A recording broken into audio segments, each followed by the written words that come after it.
Nation, and welcome back to the Baseball Coaches Weekly for your 2025 Cougar baseball season. I'm Jonathan Shear with the Cougar Sports Network, and joining me today is assistant coach Matt Smith. Coach, thanks for coming on the show today. Absolutely. Thanks for having me. And, Cougar baseball, it's been a week and a couple days since we last checked in on Cougar baseball, and it's been a solid past week for the Cougars. 4-2 over 3 conference doubleheaders. Swept St. Norbert's up in Wisconsin, and then split series with Dominican and with Benedictine. That Benedictine series, first win over Benedictine in a hot minute for your squad. So productive last couple weeks. You guys are back up to 500 in conference play, a 4-4, so a solid start to your next season. And, just looking back at that, before we get into it in general, that last Benedictine doubleheader, you guys won the first game 3-0, some outstanding pitching, and then dropped the second game in nail-biter 7-6. And it's the second time this conference season we've seen your team drop a game, stranding a runner on third in the bottom of the ninth. And those games, they're heartbreakers. You get that close, and then you still lose it. But that's not to say your team's clutch hitting has been bad. You guys have been very good with runners in scoring position in other games this season as well. That St. Norbert's doubleheader, your team was excellent with runners on bases. So in general, just from the big scheme of things in baseball, how do you kind of work on clutch hitting? What's your focus? How do you help coach out that mentality and technique in those scenarios? It's a great question. How you kind of stay out of those one-run games at the end is kind of put some more runs up in the beginning and get those opportunities when you have them.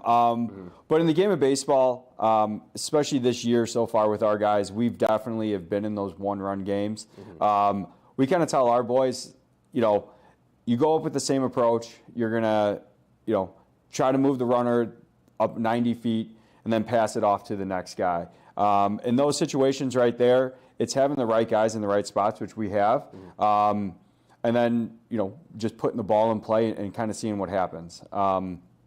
Especially against Benedictine, the day the wind really wasn't blowing out, it was blowing in that day. So hitting the ball hard on the ground, we're going to take those chances that we're going to do that. And, unfortunately, we just hit it right to somebody. They made the play, and, we stranded a guy at third base with 2 outs. But, that's the game of baseball right there. I think the big one is just being able to teach our guys not to put too much pressure on themselves in that situation, just to kind of play baseball like we always have, and really just go from there. Yeah, and, you mentioned in there that 90 feet pass on to the next guy. Something that I've kind of seen from watching this team over the past week or so is, especially even in conference play as a whole, the manufacturing runs has been going very well for your team. Like you mentioned, hard balls on the ground, just getting balls in play, working guys around the bases. The power bats have been there as well, but that run manufacturing has also taken a step up and been very strong for your team so far. And that's just one of the things that I've noticed from your team over the past week or so. And through a 4-2 conferencing, what's some stuff you saw out of the guys that you liked, out of your team, that, maybe some small shifts from the very start of conference season, that first doubleheader that you like, and how do you feel about the direction the team's trending right now? So as Coach Connor spoke last week, it's the game of making adjustments. And that's something our team has done a really good job with. We do have the guys in the lineup with some pop in their bat, but then utilizing what other guys do really well. And manufacturing runs, getting them on base, causing a little bit of chaos on the bases, which then can kind of bring our middle of the order up to where they can kind of do the damage that they need to. So it's really just almost being like a Swiss Army knife of an offense, and that's what's really kind of propelled our offense to kind of stay into games, blow games open, put teams away, is being able to kind of use all different styles to score runs or manufacture a run. Yeah, definitely. And on the other side of the offense, something I actually want to touch on is the pitching for your team. And on the whole, for most of these games, it's been a very strong pitching unit. Obviously, that last game against Benedictine, the runs weren't limited, but that first game more than made up for it, a 9-inning shutout. And, that St. Norbert series as well, your guys have been pitching very well on the mound. And it's a number of guys who are getting that done. Dylan Ferraro has been great for your team over the past week. we've talked a lot about this year. You guys think you have a very versatile pitching staff. There's a lot of variety you can bring out of the bullpen into games to start. So I want to check in on that. How are you guys feeling with how that's been progressing over the past week? What are some names that you'd like to see take a step up and you're expecting to see to continue to improve? The pitching staff, those guys have been they've been solid. They definitely have. I think they've taken the message from the fall and into the winter of what we're looking to do and how we're going to be successful. And they've really have embraced it and ran with it and believed in it. And it's kind of bled throughout the entire pitching staff, and they've been able to see that. Yeah. We've kind of simplified of how we want to do things and how we want to attack hitters. And certain statistics that matter to us that are the controllables, and that's really is something, as I said, has kind of as a whole pitching staff where we've seen that success of it. There really isn't any guys that we're looking at that saying, hey, we really need to have you be somebody else or do something different. We just want you to be the same and keep learning after every outing that you have. Hey, what did I do really well right here? What's something I can work on? And then there's always constant improvement. We can never just settle of where we're at, but it's taking what I've done really well, what do I need to work on, and then keep improving there. And I think as a staff, if we have that mentality, keep moving forward and pitch to who we are as an individual, that's what's going to make us successful, not trying to be somebody else. Just be who you are and know what you're capable of doing, and then, the success will be there.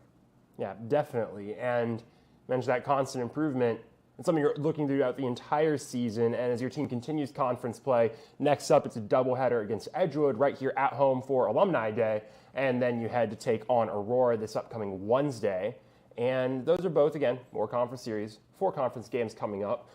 Where's your goals set? What do you want to see from the team in those games coming up? And what are you, pretty much just that. What do you want to see? What are you hoping to see improve through those games? So we can't look at Aurora. We have to look at Edgewood first. We do know that they are on our schedule. And obviously there's a big circle around them just because it's a big rivalry. But Edgewood, we have to take care of business with them. How we take care of business is playing our game. We know what we need to do to be successful against them. And if we can play our game on both sides of the baseball, we're going to be successful, and we're going to give ourselves a chance in those games. As a game of baseball, as you know, you can do all the right things, and there could be one hit or whatever it may be, and it doesn't go your way. But if we are able to play our style of baseball, it gives us a really good chance of being successful this weekend. Absolutely. And like we mentioned, Cougars are back in action this weekend, taking on Edgewood starting at noon for a doubleheader right here on the Cougar Sports Network. You'll be able to catch that action right here and catch up on everything you missed at CUCougars.com. Coach, thanks for coming on the show this week, and best of luck to your team throughout this weekend. Thank you. Have a good one. Absolutely. And thank you for joining us on the Cougar Sports Network. Make sure to join us next time on the Cougar Sports Weekly. And as always, roll.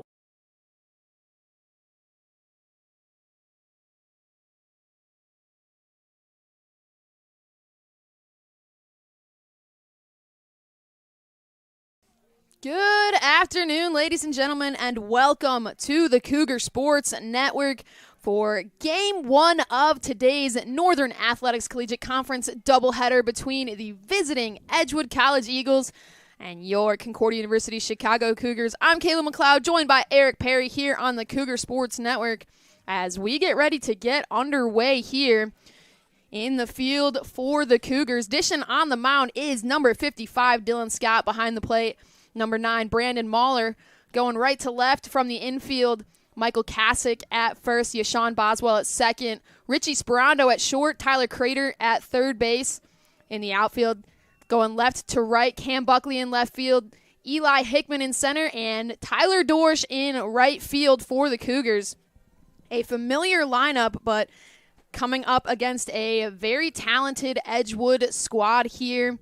Edgewood so far on the season, 9-10 overall, 5-3 in conference. So, Eric, this is going to be a great series here in River Forest today. Oh, yeah, definitely. Both of these teams are coming off series splits where they won the first game and then lost the second game. So they're both trying to get back in the win column. The Cougars trying to get above 500 in the conference, and Edgewood trying to improve to 6-3 or 7-3 today. And the Cougars play really well at home, playing at the Thunderdome. They are overall a good team here, knowing this field better than anybody else. They're 2-3 at home, so looking to kind of even that up a little bit even further. But mostly Cougars are looking to continue to win on more than one game. The Cougars historically have been a team that splits in conference, and that's why we're seeing them sitting at 500 so far, 4-4 on the year. So really looking to kind of break things open a little bit and maybe just edge ahead in conference a little bit. Yeah, and you were speaking that Cougars 2-3 at home. Edgewood is not a good team on the road. They're 1-4 on the road, so they're trying to improve that and, again, try to improve their place in the conference. But leading things off for the Eagles is number 8, Terry Tolliver Jr. Tolliver, the graduate student out of Baton Rouge, Louisiana. So really looking to get things going and jumpstart some things early for the Eagles. One of the big things for the Cougars today is they usually have pretty solid pitching. In that second game last week where they lost, their pitching kind of collapsed a little bit and gave up several early runs that caused them to lose 7-6. So if their pitching can be consistent and solid today, they should be able to get the win. Tolliver coming into today hitting .294 on the season. He's got 20 hits and 14 RBIs as that first pitch misses for ball number 1, but we are officially underway in River Forest as Scott delivers this one upstairs for ball 2. Favorable count here for Tolliver. As Scott sends this one, catches the inside of the zone there for strike number 1. Scott's a good pitcher coming into the day with a .381 ERA, second best on the team for the Cougars. As this one held by Tolliver, but is going to take the strike anyway to level this at 2-2. Good pitching by Scott to get that from a 2-0 count to now 2-2. Scott getting his sign as he delivers this one. Hit on a hard roller over to second. Boswell with the diving attempt. Can he get the throw over in time? No, he does not. A really great effort there from Yashawn Boswell to keep that ball in the infield, but that's going to put a runner on base early for the Eagles. Yeah, it was a great dive by Boswell to make sure that the ball didn't get into the outfield, but just wasn't able to get up and get the ball to the first baseman quite in time. Hayden Hellenbrand now at the plate for the Eagles. As I mentioned, one runner already on a favorable spot. Hellenbrand shows bunt, pulls back, lets that one go by for ball 1. Hellenbrand actually leading this Eagles team, batting .370 on the season. He's got 27 total hits and 20 RBIs, a .479 slugging percentage. So a big bat here for the Eagles. He, like you said, he leads the team in pretty much every offensive category, so you got to watch out when he's at the plate, especially with a runner on. Scott checking on Tolliver over at first. Now setting, he delivers this one upstairs for ball 2. Tolliver on first, someone you got to watch out for. He's 12 for 13 in stolen bases this season, so when he turns on the Jets, he's gone. Something the Cougars are very mindful of. We see a lot of pickoff attempts at first. Something that head pitching coach Matt Smith has been very adamant on since he began with the Cougars is obviously doing your job, trying to work the batter, but not letting the base runners get too comfortable against the Cougars. But the 2-0 count here is once again checked on Tolliver. Tolliver taking a hearty lead, so Scott really trying to make sure that Tolliver knows he does not have this easy.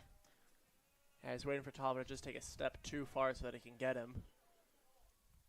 Scott finally delivers this one. Is fouled off the netting behind home plate for the 2-1 count now.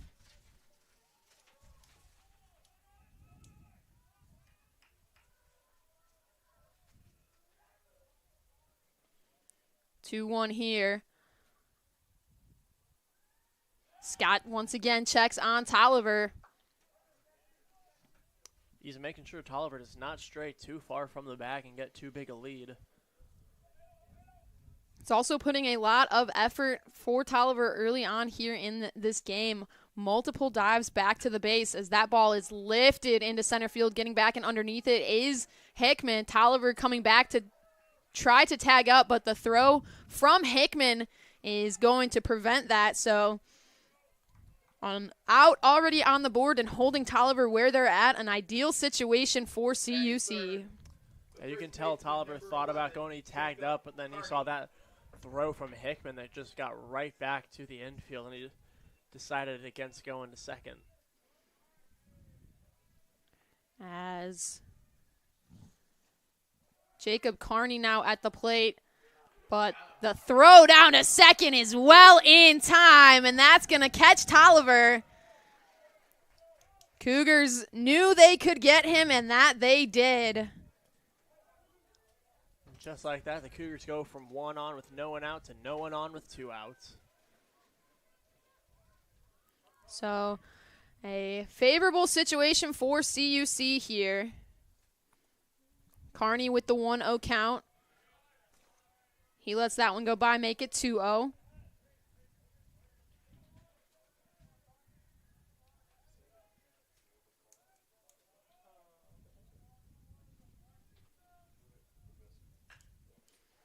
That ball fouled off, making it a 2-1 count.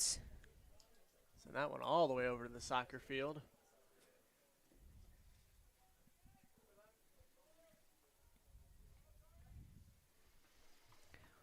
2-1 count, excuse me, here as Scott delivers this one up and away for ball 3. Trying to find that upper outside corner, but just let it sail a little bit too far outside.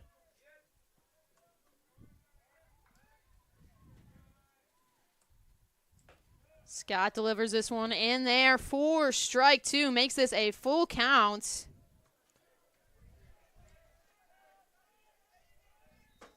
Carney took a step back after that one. He thought it was going to be ball 3. Instead, it makes it a full count.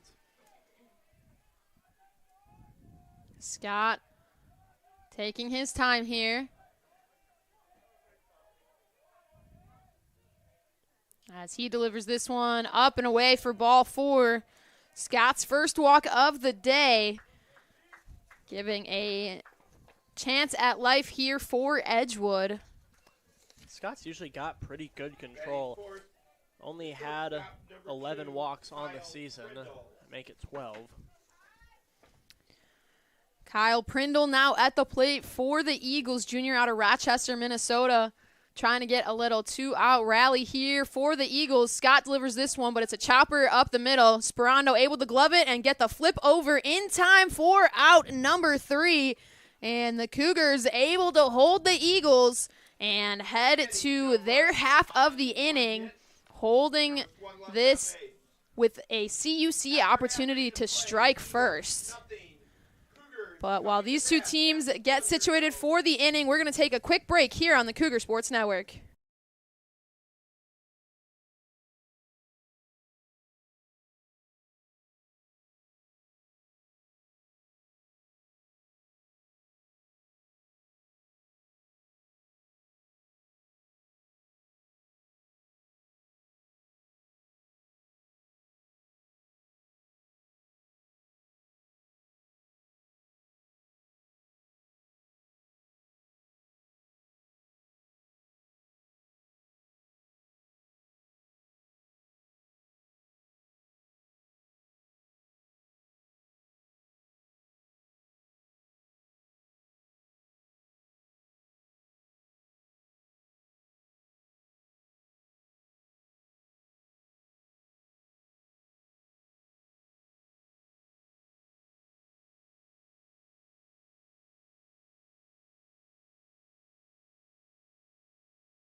back here on the Cougar Sports Network.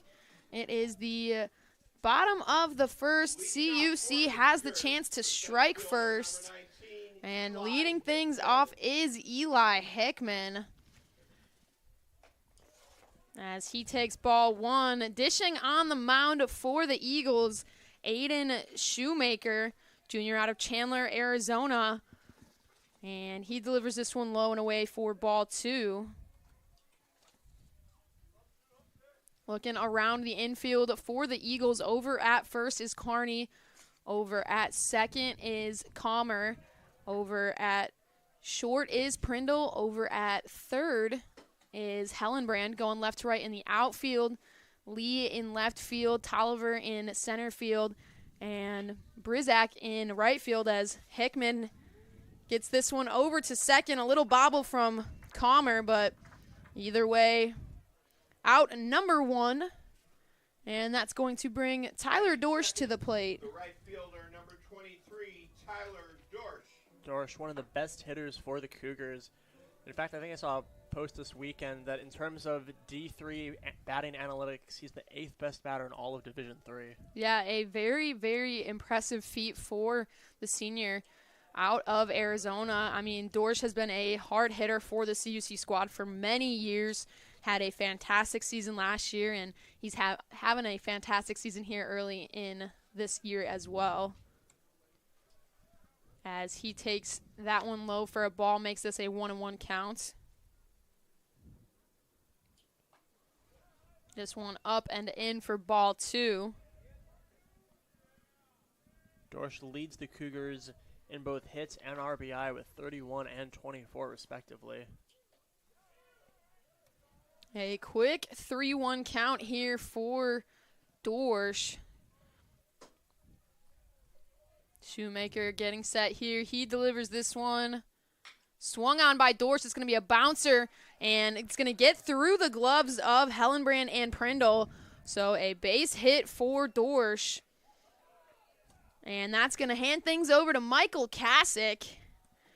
Great effort from the left side of the field from the Eagles trying to slow that ball down. It took a massive hop off the grass, so a really difficult play to make. But between both Prindle and Hellenbrand, being able to just knock it down and prevent extra bases for Dorsch was huge.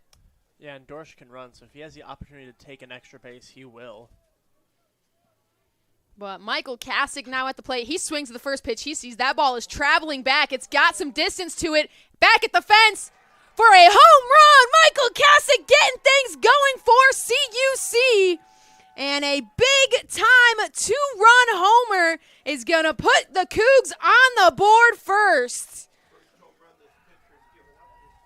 First home run of the day here in River Forest. Michael Kasich getting things going. Cougars jumping out to a big lead right away. Score two with only one out on the board. And that's actually the first home run that Aiden Shoemaker has given up all season.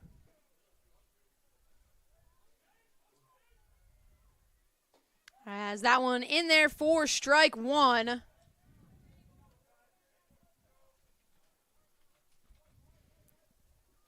Cougs on the board officially. Jake Mahler at the plate, sitting with the 1-1 count here. Mahler been another successful hitter for CUC this year, as he takes that one low for strike one. Excuse me, strike two. Mahler actually leading this team with a .341 batting average, but he's going to swing through that one for out number two. And that's going to bring Tyler Crater to the plate, looking to get a two-out rally going. And Aiden Shoemaker, on the other hand, is just trying to get out of this inning with only a two-run deficit for his team to have to make up.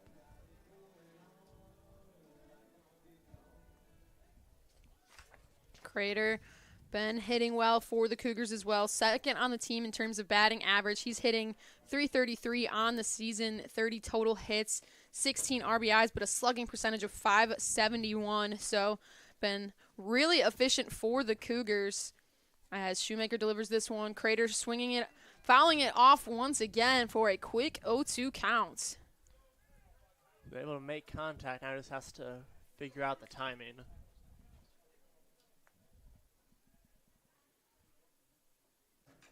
Crater connecting, sending that one foul once again.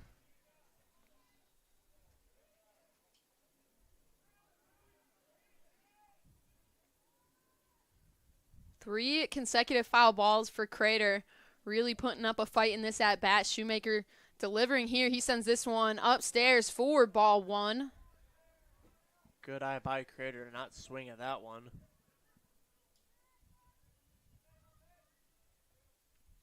The 1-2 count here. Swung on by Crater. A hard ball over to third base. Took a weird hop under Hellenbrand, but that's going to put a runner on base for the Cougars with 2 outs and Brandon Mahler at the plate.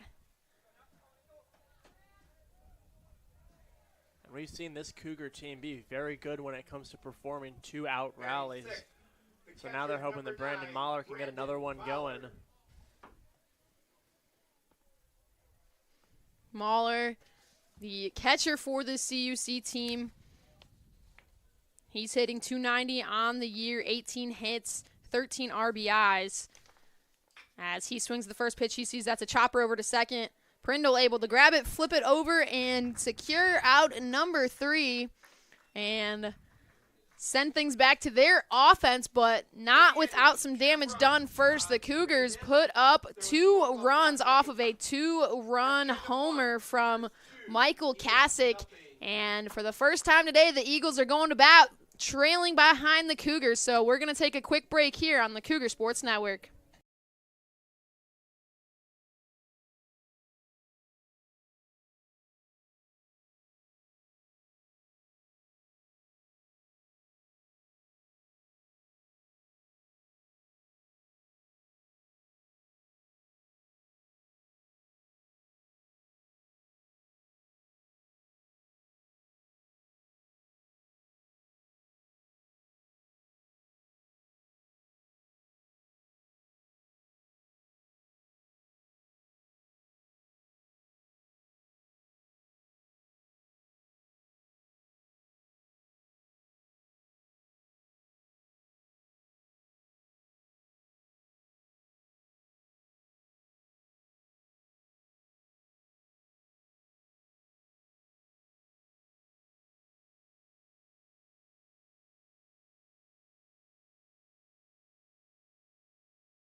Back here on the Cougar Sports Network, top of the second, CUC on top 2-0 after a big-time homer from Michael Kasich got things going, but Eagles looking to strike right back, and Brevin Brzak leading things off, but he's going to take that one for ball one.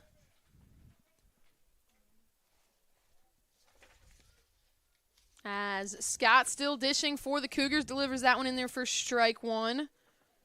Brzak hitting .313 on the season. He's got 21 hits and 10 RBIs. Hitting in the 5 spot for the Eagles. He swings that one, sends it deep into right field.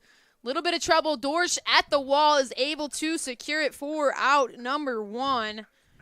Wind blowing exactly in that direction. Probably gave Michael Kasich's home run a little bit of lift. So from where we're sitting, that ball looked pretty similar to the one that came off the bat of Kasich. Yeah, when that one started going up and up and up, I thought that was out of here and it was a 2-1 game, but instead Dorsch made the catch at the wall.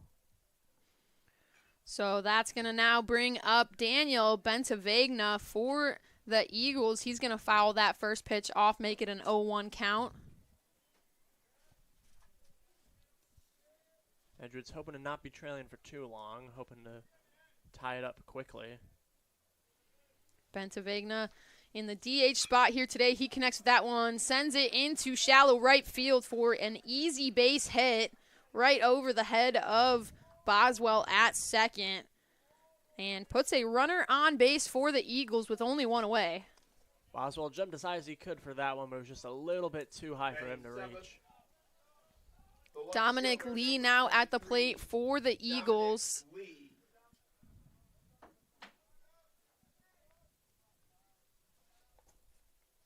Scott delivers this one, catches the inside for strike one.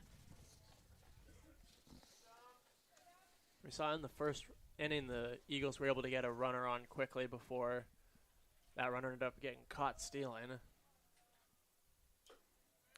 Scott misses this one well outside for ball one. Yeah, you mentioned it. The Cougars consistently working the base runners just as much as the hitters. Very concerned with not letting them get too comfortable on the base paths. And Scott not too worried about Bentavegna over on first. As the 2-1 count here now in favor of Lee.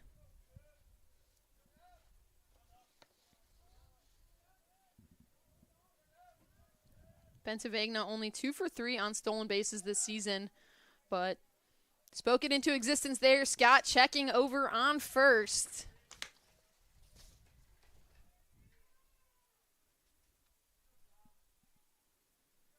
Two-one count here. Scott gets set. He delivers this one. Catches in there for strike two. Perfect pitch by Scott to just catch the outside part of the zone and make it 2-2. Scott once again getting set here. He delivers this one. Misses outside for ball three. Makes this a full count.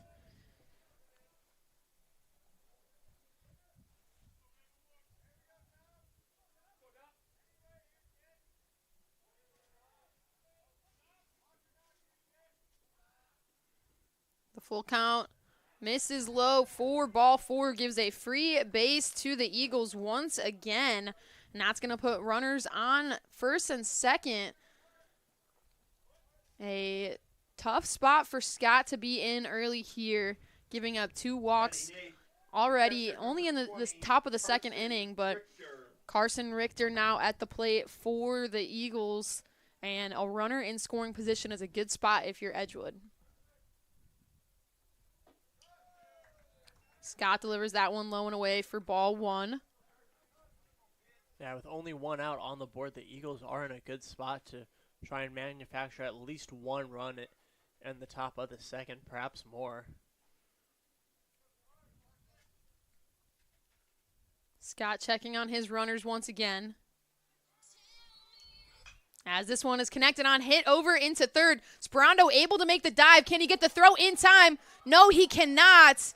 The throw a little bit off from Sperando to Crater, and that's going to advance all the runners and load the bases up and head coach Colin Connor is going to come out and have a quick discussion with his infield after that. Yeah, Sperando made a bit of a diving play for the ball, then was just trying to throw it from his knees pretty much, but the throw just pulled the third baseman Crater off the bag, and everyone ended up being safe.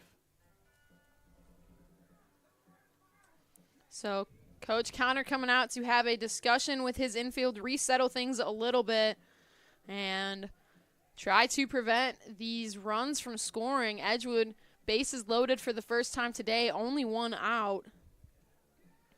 A favorable spot after the Eagles fell behind here in the bottom of the first. And considering that after this batter, the Eagles go back to the top of their batting order, it's a good position for them to be in and tie this game up or perhaps take the lead. Aiden Comer now at the plate. He's hitting 300 on the season, but swings through that one.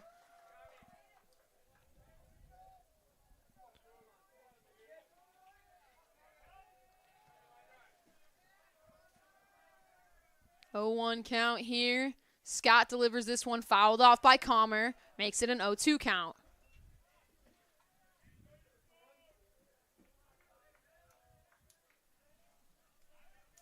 A strikeout here would go a long way. Get 2 outs on the board, then it takes away the possibility of a sac fly that brings in a run. Scott gets set. He sends this one, a chopper up the middle, dangerous for the Cougars. That's going to get past Boswell into the outfield. 1 run's going to score, looking for 2 as that ball got past Hickman, and 2 runs are going to score, and we've got ourselves a tie game. Perfectly placed ball by Kammer. Boswell lunged for it, but was just out of the reach of his glove, and then Hickman wasn't able to field it cleanly, brought around a 2nd run to score. Center fielder, And number now the 8, Eagles have 2 runners in scoring position with still only 1 out on the board. A tough spot for the Cougars to be in, but quickly levels this game at 2 apiece. And for the top of the lineup, Tolliver now at the plate. He let that one go by for ball 1.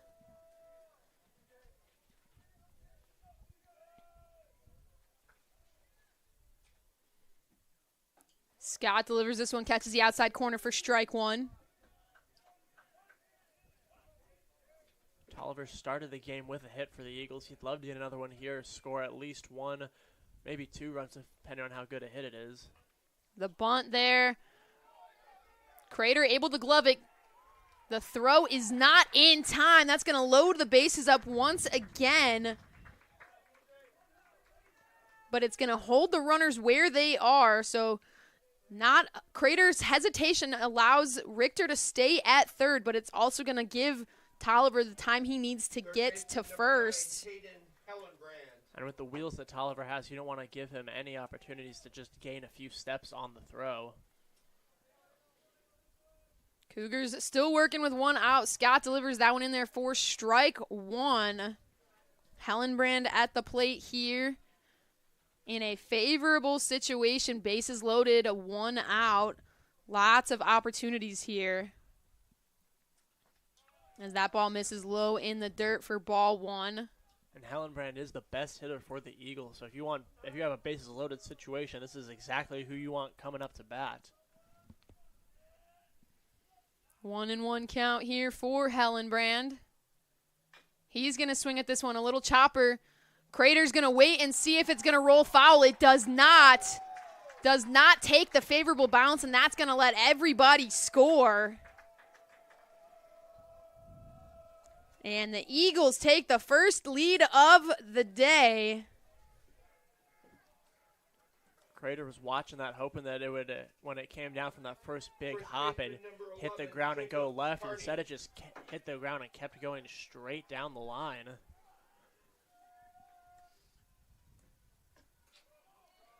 Scott trying to get out of this jam. Carney at the plate. He takes that one in there for strike 1.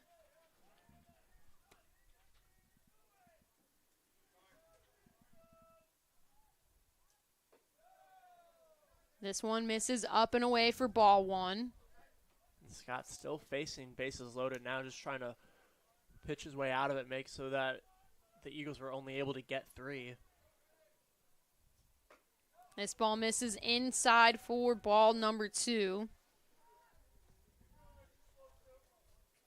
Scott's already got 2 walks today, but with bases loaded, a walk would bring in another run.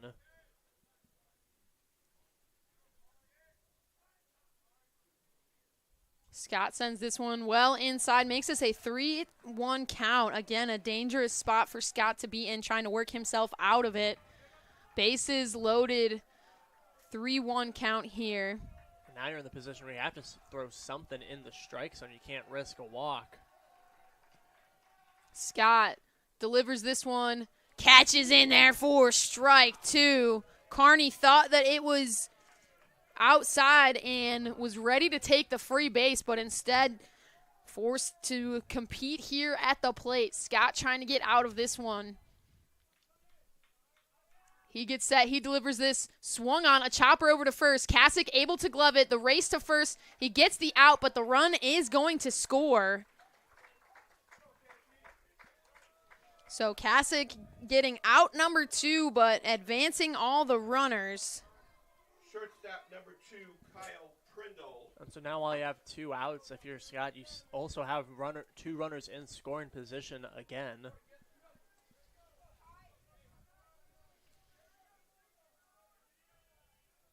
Eagles doing some damage here in the top of the second, and Prindle trying to continue it.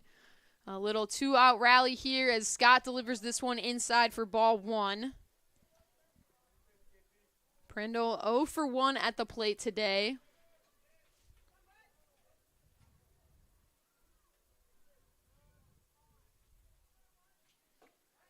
Scott delivers this one just up a little bit, makes it a 2-0 count.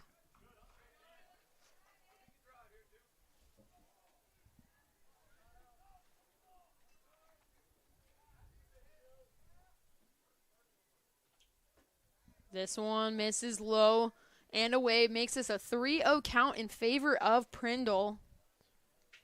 You have an open base out first, so a walk wouldn't bring in a run, but it would load the bases.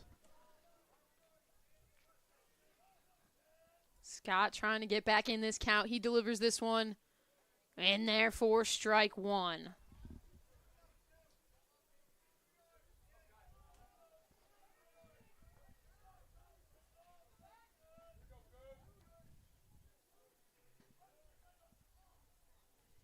Scott sends this one outside, ball 4. Another walk from Dylan Scott. Not something that we see that often out of the sophomore, but that's going to load the bases back up for Brevin Brzak. Brzak 0 for 1 at the plate today. He flew out to right field, had that ball that carried a little bit but fell just short of a home run. So a big swinger for this Eagles team. He connects, sends that one deep. That one is almost identical to the trouble that I was just describing, but Dorsch once again catching it at the fence, running into the fence to get the Cougars out of it. And a very, very scary situation for the Cougars, as that almost was a grand slam, inches away from it, but the Cougars finally get out number 3, and they're going to head to their half of the inning, trailing for the first time today, 4-2. So we'll be right back on the Cougar Sports Network.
Back here on the Cougar Sports Network, bottom of the second, CUC trailing by 2 after a monster top half of the inning for the Eagles. 4 runs, just really blew this open a little bit after the Cougars had all the momentum on their side, but the Eagles were just connecting pretty well and finding some success. Cam Buckley now at the plate for the Cougars, and he sits with the 1-1 count. Buckley hitting .314 on the season. He's got 7 total RBIs and 1 home run, as this ball misses in the dirt for ball 2. Shoemaker still dishing on the bump for the Eagles. This one catches outside corner for strike 2. Buckley thought about swinging but held off thinking it was going to be outside. Ended up being a strike anyway. 2-2 count here. Swing and a miss, strike 3 for Buckley. And that's going to bring Yashawn Boswell to the plate for the Cougars. And on the mound, Shoemaker's hoping that what happened in the first inning was a little bit of an aberration, that he'll be able to settle down in the next couple innings and keep the Eagles in the lead. Boswell, a good hitter for the CUC team so far this season. He's hitting .299, 12 total RBIs. As that one in there for strike 1. Boswell not too happy about that call. Yeah, he thought that one was a little bit outside. Nonetheless, the 0-1 count sinks in there, makes it an 0-2 count in favor of Shoemaker. Shoemaker dishing here for the Eagles. Quickly sends this one in, misses in the dirt for ball 1. Threw a pair of breaking balls to start the at-bat, tried to switch it up there, but didn't find the zone. This one connected on scent along the right side, and able to glove it is Carney. Shoemaker able to get over there for the out, and quickly 2 outs on the board. Richie Sperando now heading to the plate. It was a close dash there as Shoemaker almost didn't get to the bag in time to cover, but was able to get there and record the out. So CUC now operating with 2 outs as this one in there for strike 1. And Shoemaker's been really finding that outside chunk of the zone that he's been carving up so far. 1-1 count here for Shoemaker. 28 pitches so far on the day. As he gets set here, he delivers this one. Swung on by Sperando, and that's going to find a gap in the 4-hole and easily put Sperando on base and hand things back to the top of the order for Eli Hickman. Wasn't an especially hard hit ball by Sperando, but it was to the right spot, just out of the reach of the first and second baseman. Got into the outfield, so now Hickman trying to kickstart a 2-out rally for the Cougars.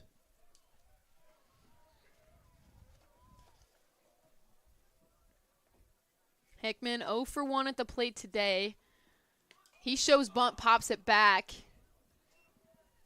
Makes this an 0-1 count. Hickman, one of the fastest guys on this CUC team, so with 2 outs, if a perfectly laid bunt is possible for Hickman to safely get to first and advance the runner. So not a strange thing to see out of this experienced CUC center fielder as Shoemaker checks on Sperando at first.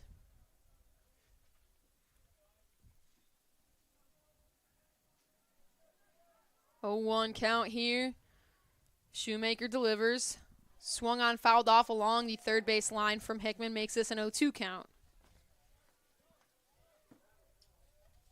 Hickman just trying to put the ball in play and get a good hit to move, to put himself on first and move Sperando to second. 0-2 count. Shoemaker looking to end the inning here. He sends this one in there, low and away for ball 1. Hickman staying aggressive in his at-bat.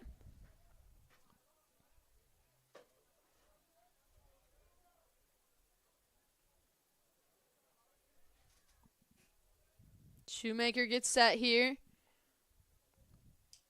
Hickman connects, sends this along the right side as well, but a slow roller over to Comer. The throw goes away. Sperando's going to safely get to third on it, and Hickman's going to be safe. So a fortunate situation for the Cougars, unfortunate for the Eagles, because that error is going to give CUC new life. And that seemed like it should have just been a routine play for the second baseman Carney to make. Instead, the throw was wide. And not only are the Cougars still in the inning, but now they got runners on the corners. Tyler Dorsch. So 2 outs, runners on the corner bags. Tyler Dorsch at the plate.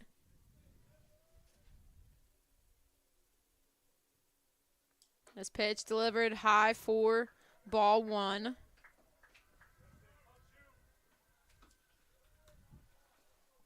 Dorsch can really swing the bat, so you don't want him up at the plate if you're the Eagles. Dorsch 1 for 1 at the plate today. He had a single in his first at-bat. He lets that one go by for ball 2.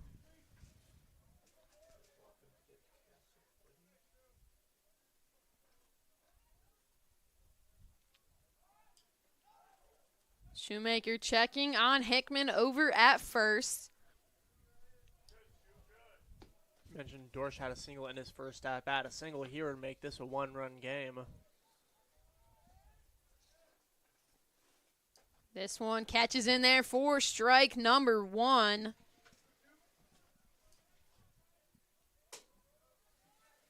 Hickman 15 for 16 on stolen bases this season. In this scenario, probably not out of reach for Hickman to make the dash. As this one catches the outside corner for strike 2. Levels this at 2s across the board. 2 balls, 2 strikes, 2 outs. Number 2 hitter at the plate trying to get the Cougars rolling. Shoemaker gets set. Hickman goes. This ball connected on. A slow roller over to short. The throw in time for out number 3. So the Eagles going to do what they need to do to get out of the inning and hold the Cougars where they are. And CUC heads back to the field, still trailing 4-2. And Coach Colin Connor coming out. Looks like we are going to see a pitching change for the Cougars. So we're going to take a quick break, and when we come back, we'll have a final stat line for Dylan Scott and all the info on this new pitcher here on the Cougar Sports Network.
Back here on the Cougar Sports Network, top of the third.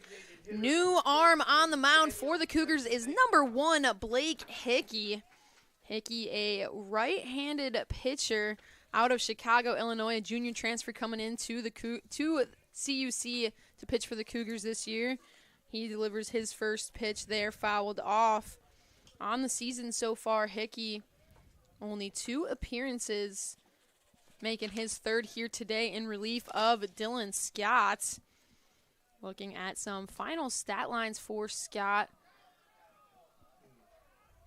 as some interesting noises coming from the dugouts after that pitch, but nonetheless, a 1-1 count here. As I was saying, final stat lines for Dylan Scott: 2 innings pitched, 6 hits allowed, 3 walks, and 14 batters faced. He threw 48 total pitches. So a bit of an off day for the sophomore out of Bartlett, Illinois for the Cougars, but it's bound to happen in the game of baseball, and Blake Hickey is here to provide some relief for the Cougars, sitting with the 1-2 count. At the plate for the Eagles is Bentavegna, who takes that one for ball 2.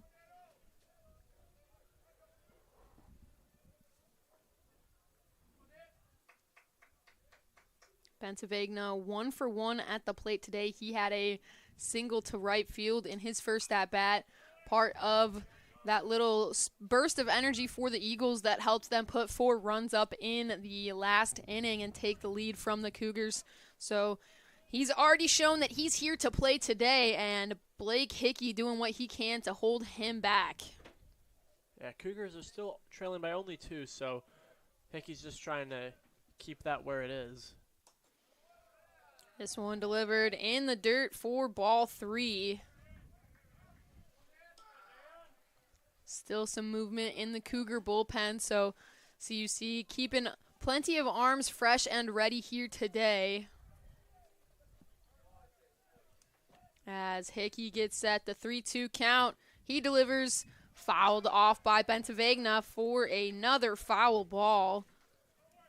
His 4th foul ball of this at-bat.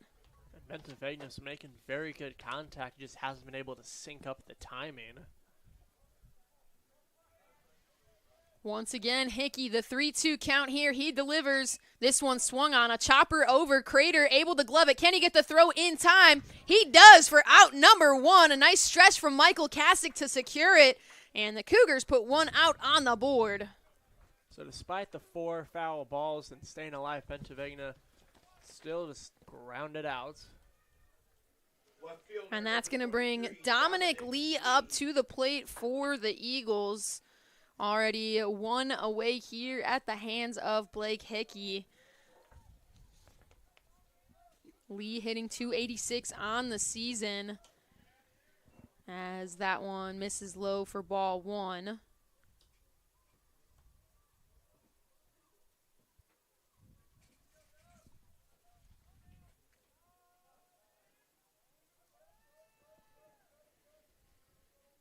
This pitch delivered, swing and a miss for strike number 1. That was a good pitch by Hickey. Lee just did not have what it took to catch up with that one. 1-1 count here, 1 out. Hickey delivers this one, hit high into space into the outfield, but Hickman coming in and getting underneath it to secure the out and put 2 outs on the board in favor of the Cougars, and that's going to bring Carson Richter to the plate for the Eagles. That was a hard-hit ball by Lee, went into dead center, but wind isn't blowing as hard as it has before, so it just ended up settling directly above Hickman, who was able to make the catch. Richter 1 for 1 today at the plate. As he connects with that one, sends it right over to Crater for out number 3. 3 up, 3 down. The Eagles go out in order, and the Cougars have some momentum back on their side after putting in the work in the field and standing behind Blake Hickey, but that's going to put the Eagles back in the field to try to combat some of that Cougar momentum right now. But Eric, coming back on the mound is Shoemaker for the Eagles. So what do the Cougars have to do in this half of the inning to slowly start to chip away at this 2-run deficit? We just have to have some good hits. They need to hit them. They need to have some good hits that just aren't straight to the infield. They need to get into the outfield and get runners on base. They're only down 2, so if you just get 1 run on, we've already seen a homer today, so that could tie up the game. But they just need to get some good solid hits to get runners on and don't make any big base running errors, and they could potentially tie this game up or take the lead. Absolutely, and starting things off for the Cougars is going to be Michael Kasich, who did have that home run that you were just talking about So we know that he can swing. We know that he's hot today, but like you mentioned, being smart is going to be a key here. Shoemaker has been dishing for the Eagles pretty well today. I mean, we're heading to his third inning of work and only 40 pitches thrown. So he's doing what he needs to do, and he's being effective. So if the Cougars are going to continue to hit the ball, they're going to have to make Shoemaker work to hit that zone exactly where they want it. Yeah, like you said, Shoemaker only 40 pitches in the first 2 innings. He's been good on the mound. They just need to try to rattle him a little bit. They weren't able to do it in the first despite scoring 2, but if they can really string together a good series of hits that can rattle him and get him off his game, then they can really start to tee off on him. And like I mentioned, that's going to bring Michael Kasich up to start the inning for the Cougars. Kasich, a big hitter for CUC. He's hitting .309 on the season. He's 1 for 1 at the plate today. He had that 2-run home run in his first at-bat that really busted things open for the Cougars, and looking to continue to swing well here as he connects with the first pitch. He sees that's going to get down in the outfield, going all the way to the right center wall. Kasich's going to round first. Nobody covering second, so a stand-up double for Michael Kasich, and he's doing exactly what he needs to be doing. Just a perfectly well hit ball straight into the outfield. Center fielder wasn't able to get to it, and then, like you said, the shortstop and second baseman were in the outfield, so you had the first baseman running behind Kasich trying to cover the bag. A really favorable spot for the Cougars to be in here. Already a runner in scoring position, and you've got Jake Mahler at the plate. Mahler hitting .341 on the season, but he's 0 for 1, had a strikeout in his first at-bat. Again, a little bit unfamiliar for Mahler, but he's going to be selective here. Let that one go by for ball number 1. And having no outs on the board definitely helps, because if you do want to lay a bunt down to try to move Kasich to third, you can. You have a lot of options here. Mahler thought about that one, let it go, takes the strike anyway. Makes this a 1-1 count.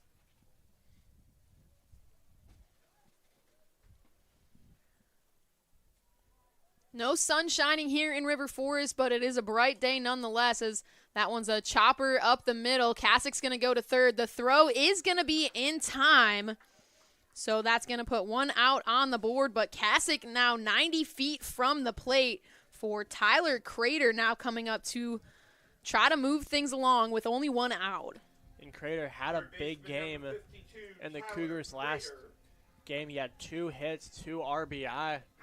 So you know he'd love to add a hit and an RBI to today. Just get a good solid hit into the outfield, bring home Kasich to score, and make this just a 1-run game. Crater 1 for 1 today, as looking to improve upon that. He swings the first pitch. He sees that's going to drop into shallow right field. And easily Michael Kasich is going to score. Tyler Crater now 2 for 2 at the plate, doing his job. And CUC is on a roll here with Brandon Mahler now coming to the plate. Just like that, in 3 batters, the Cougars take it from a 2-run game to a 1-run game. Brandon Mahler stepping up to bat for CUC. Tyler Crater planted over on first. Mahler 0 for 1 today, but hitting .290 on the season. He's got 13 total RBIs. He lets the first pitch he sees go by for ball 1. And still the Cougars only have 1 out, so they got a lot of leeway with what to do here. Shoemaker checking on Crater over at first. Crater, a hearty lead, had to make a really good dive back to the base, but fortunately, Carney wasn't covering entirely, so had some time to get there. As that pitch delivered straight down the middle for strike 1. Shoemaker now is just trying to shrug off the last pair of hits. This ball connected on scent, foul, headed towards the CUC tennis courts. Look out, men's tennis playing over there. Makes this a 1-2 count.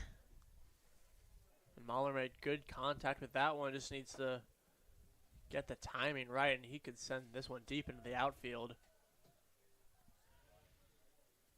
1-2 count here. Shoemaker delivers. Crater's going to go. The throw takes a bounce, and that's going to allow Crater to go. And he's going to hold at second. It was not a great throw by the catcher for Edgewood, Carson Richter, and Crater was into second nice and easily as that ball went behind him into the outfield. So runner now on second for the Cougars. 2-2 count for Mahler. He's going to get a piece of that, foul it off, keep his at-bat alive. He wanted that one because now with a runner in scoring position, a well-hit ball into the outfield probably ties this game up. Shoemaker gets set here. He checks on Crater at second, delivers this pitch, hit on deep into the outfield. Crater watching it. It's going to be caught over in left, but Crater's going to hold where he is. Lee doing a nice job of getting that throw in time, and that's going to bring 2 outs on the board for Cam Buckley. Left fielder number 15. Because of where that ball was hit in the left center, Crater really had no able way to try to tag up and go to third. It was way too close for him to make it to third feasibly. So 2 outs now. Shoemaker delivers this one. Buckley lays down a bunt, fouls it off. Buckley, another one of those quick guys for the Cougars, especially being a lefty, gives him a little bit of an advantage here, a little bit closer to first base, but his speed is really what's going to be the biggest factor here. If he can lay down a well-placed bunt along that third base line, he's got more than enough time to get to first safely and potentially move Crater over. The 0-1 pitch here swung on by Buckley. It's lifted into shallow left field. Getting up and underneath it for out number 3 is Prindle. And that's going to do it for the inning. But the Cougars are going to be able to put 1 run on the board and slowly chip their way back into this game. Hickey coming back out on the mound for the Cougars. But we're going to take a quick break here on the Cougar Sports Network.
Back here on the Cougar Sports Network, top of the 4th.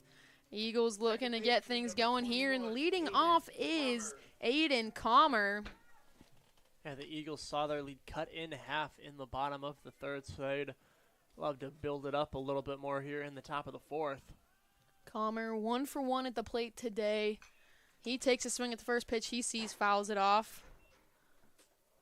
Landing in the bleachers. Well, danger zone for the Edgewood fans. 0-1 count here. Blake Hickey still dishing for CUC as that misses well inside for ball 1. Yeah, Hickey pitched great in the top of the 3rd. It was 3 up, 3 down for the Eagles. He's looking to keep that going here. Calmer, a single in his first at-bat, but drove in 2 runs with it. So swinging through that one, quickly makes this a 1-2 count in favor of Hickey. Calmer wasn't even really close to that one on that swing. Hickey just kind of blew it right past him. Hickey gets set here. He delivers.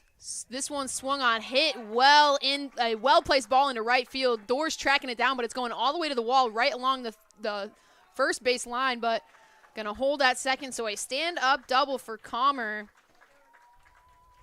That ball had some pop to it and a little bit of trouble, as that is really one of the toughest spots to cover on the field is that corner out in either direction, left or right field, essentially. But a really well-placed ball from Comer is going to bring things back to the top of the lineup for the Eagles.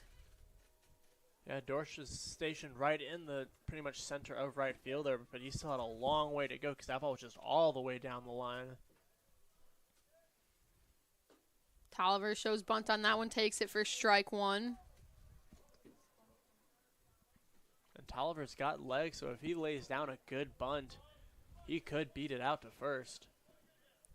Tolliver 2 for 2 at the plate today. He's got 2 singles. Looking to continue hitting well for the Eagles. He shows bunt once again. That bunt does get down, but it's going to roll foul along the third base line. Make this an 0-2 count in favor of Hickey. So now with the 0-2 count, removes the bunt for Tolliver, although with the way he's been hitting today, that's not great either. Like you said, 2 for 2. 0-2 count here, runner on second. Hickey gets set here. Checks on the runner. He delivers. In there for strike number 3. Blake Hickey picks up his first strikeout of the day and gets an out on the board for the Cougars. Now just a beautiful outside pitch by Hickey. Tolliver thought it was going to be a ball. Just a good way by Hickey to recover after giving up that leadoff double. At the plate now for the Eagles is Hellenbrand. He takes that one low and away for ball 1. Hellenbrand 1 for 2 at the plate today.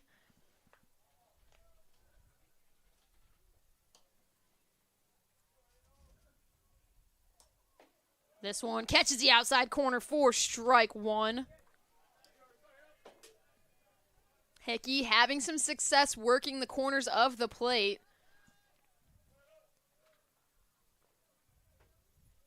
One's across the board here. Hickey delivers this one fouled off. Makes this a 1-2 count. One went straight back at us almost, but just went nice and harmlessly into the net.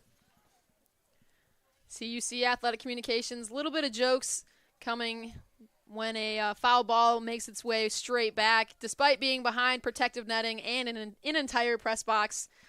Always jumping for the effect, as former student worker would always do, as that ball is hit, grounded over. Sperando able to glove it. The throw off base.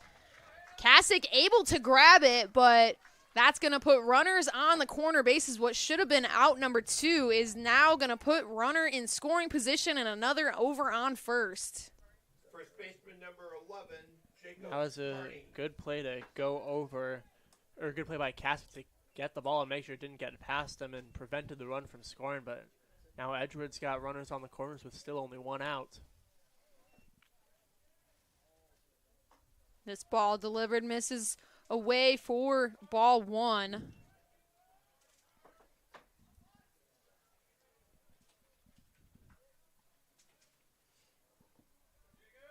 Runners on corner bags. Hickey gets set here. He's going to check on Hellenbrand over at first. Hellenbrand diving safely back.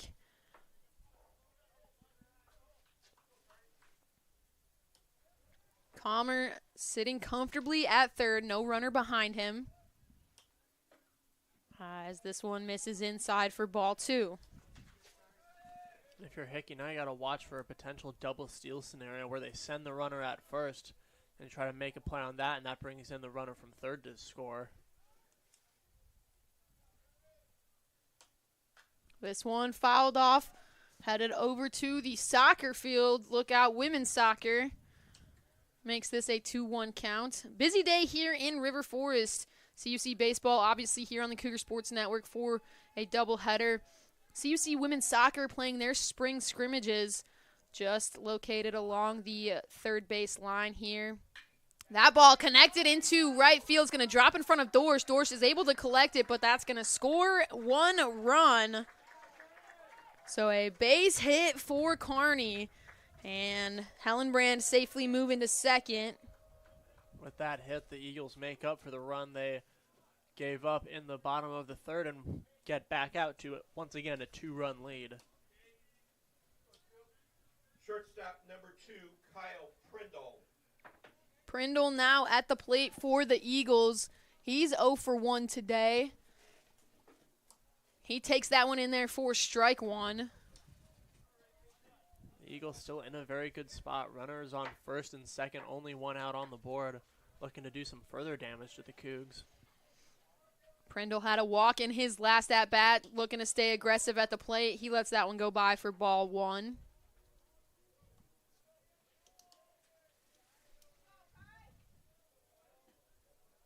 One and one count, 1 out. Runners on 1 and 2.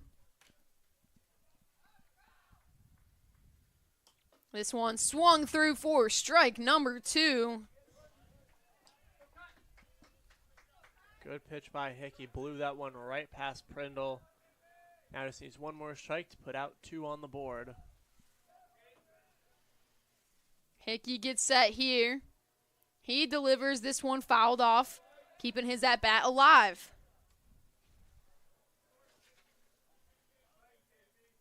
1-2 count here.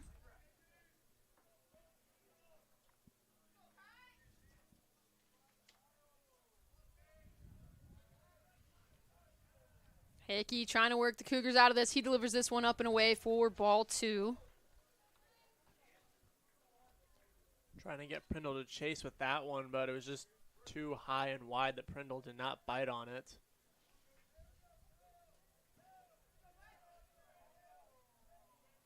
Two count here. Hickey, he delivers this one. Fouled off once again by Prindle.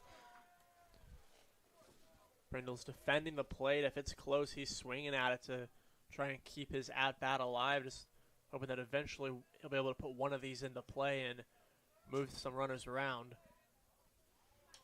6 pitches thrown so far in this at-bat for Hickey. He delivers this one. Swung on a chopper over to first. Kasich able to glove it and get the out. Is not going to make the throw anywhere else, so it is going to move runners to second and third, but put 2 outs on the board for the Cougars. Well, the Eagles do have runners on second and third now. Now the Cougs just need to focus on getting 1 more out, just focus on getting the batter out to get him out of the inning Right fielder number and 5, minimize the Brevin damage that the Brizak. Eagles could do. Brevin Brizak now at the plate for the Eagles. He's 0 for 2 at the plate today, but he's got 10 RBIs on the season.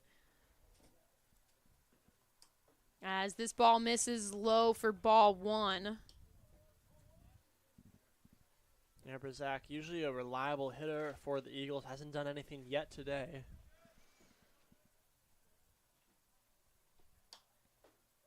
This one misses just inside for ball 2. Brizak in his first 2 at-bats sent some rockets to right field that Dorsch was able to grab at the fence both times. So really trying to prevent anything like that from happening here, as that one is fouled off. Makes this a 2-1 count. Yeah, his last 2 at-bats, he was really able to send some rockets down to right field. They just weren't hit quite hard enough, and like you said, Dorsch caught them both at the fence. 2-1 count here. Hickey delivers this one. Catches the outside corner for strike 2. 2's across the board. 2 balls, 2 strikes, 2 outs. Just like that, Hickey's flipped this from being a 2-0 count to being a 2-2 count. As he delivers this one well upstairs for ball 3, makes this a full count. I don't know where Hickey was trying to go with that pitch, but it soared on him.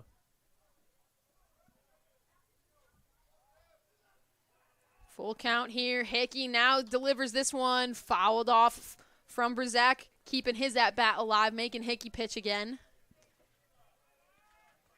Zach sees the runners on second and third, knows that a well-placed hit could probably score them both, so he's just trying to defend the plate, keep the at-bat going until he can put one in play. Hickey taking a step off the mound. Reset here as the pitch clock was winding down. Now getting back into position here. 3-2 count here, 2 outs. Hickey delivers this one. Sent foul, but a rocket along the third base line. Brzak can swing with some power, that's for sure.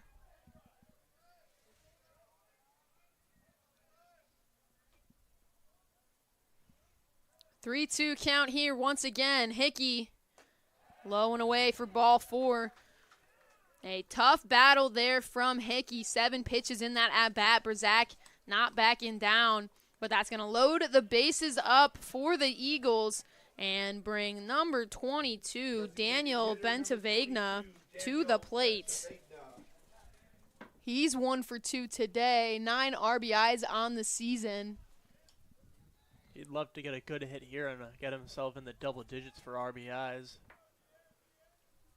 Hickey delivers this one right in there for strike number 1.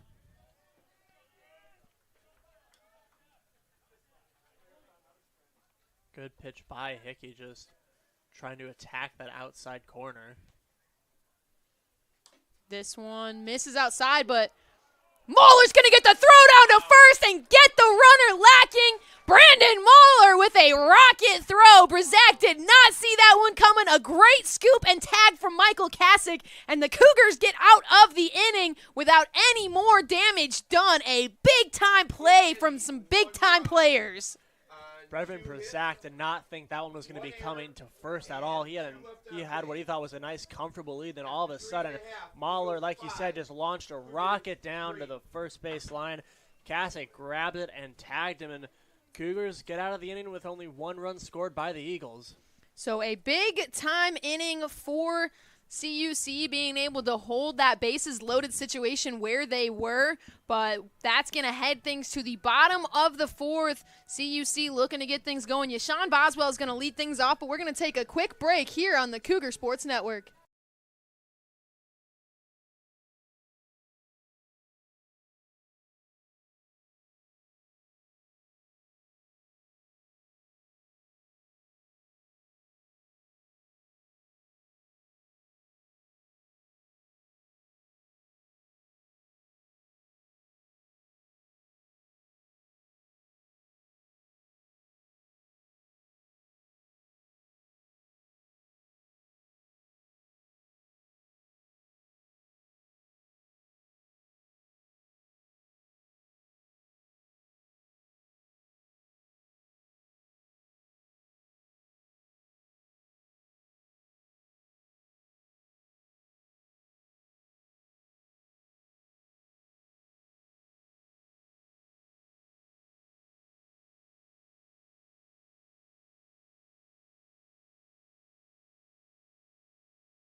Back here on the Cougar Sports Network, bottom of the 4, CUC trailing by 2.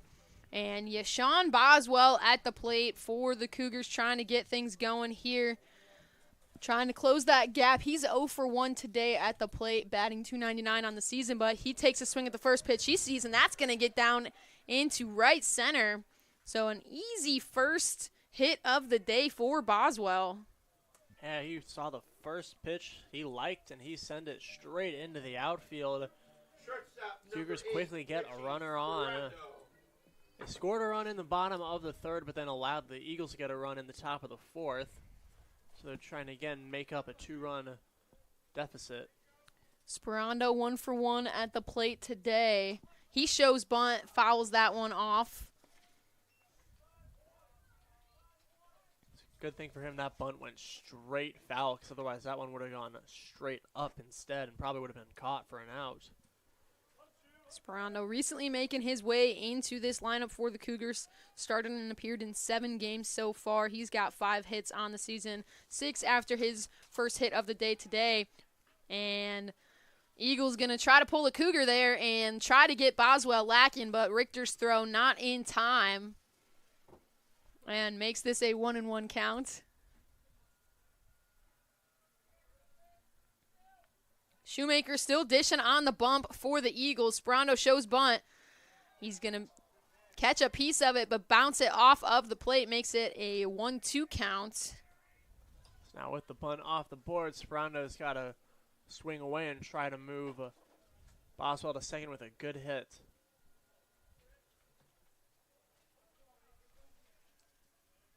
1-2 count here.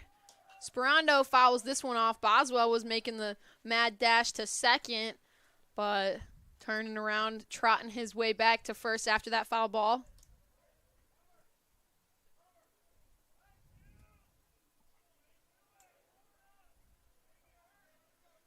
One-two count here in favor of Shoemaker. He's going to check on Boswell at first, but Boswell, a mere step and a half off of the base, he's able to just reach back without making any diving attempt. Sperando's going to bounce this one up the middle. The throw from Shoemaker in time with a little razzle-dazzle on a spin move there and secures out number 1, but hands things back to the top of the order for Eli Hickman. Yeah, nice little field and spin move throw by Shoemaker, but still Boswell moved to second base. You're at the top of the order for the Cougs, and they have a runner in scoring position, so still a good spot to be in. So Eli Hickman now at the plate. He's 0 for 2 today. Made his way on base in his last at-bat off of an error. They're going to check on Boswell. Boswell wasn't even looking at that throw. It was a really good throw from Shoemaker trying to get him, but Boswell not paying any attention at all. Almost hit him, actually. That one almost went directly into his right arm, it looks like. Boswell nonchalantly over on second, but Hickman's going to take that one in there for ball 1.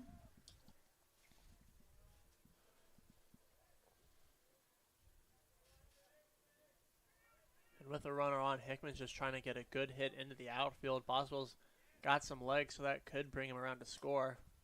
That one catches the outside corner for strike number 1.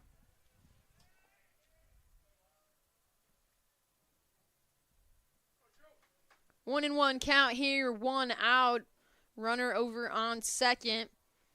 Shoemaker gets set here. He checks on Boswell, but delivers this pitch. And there for strike number 2. Hickman chasing his first hit of the day. Now would be a perfect time for him to get it with a runner on second, 1 out on the board.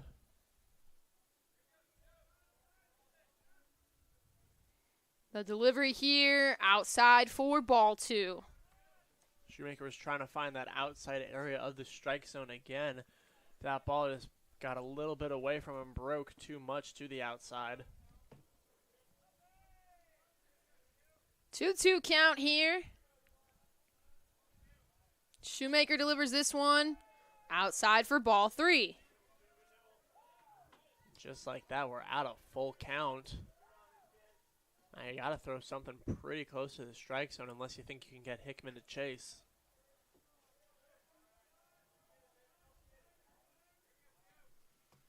Hickman swings through that one for strike number 3. He goes down swinging, and that's going to hand things over to Tyler Dorsch with 2 outs.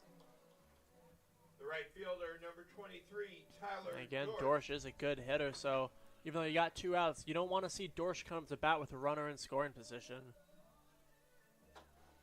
Cougars so far today 2 for 6 at the plate with 2 outs, 1 for 6 at the plate with runners in scoring position. So not an unfamiliar spot for them to be in, but not an ideal one either, as that one misses well inside for ball 1. Dorsch 1 for 2 at the plate here in game 1 of today's doubleheader.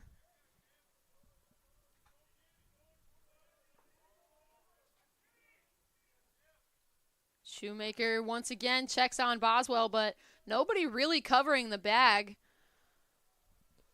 Yeah, second baseman was a few steps off, so Boswell just calmly walked back to second.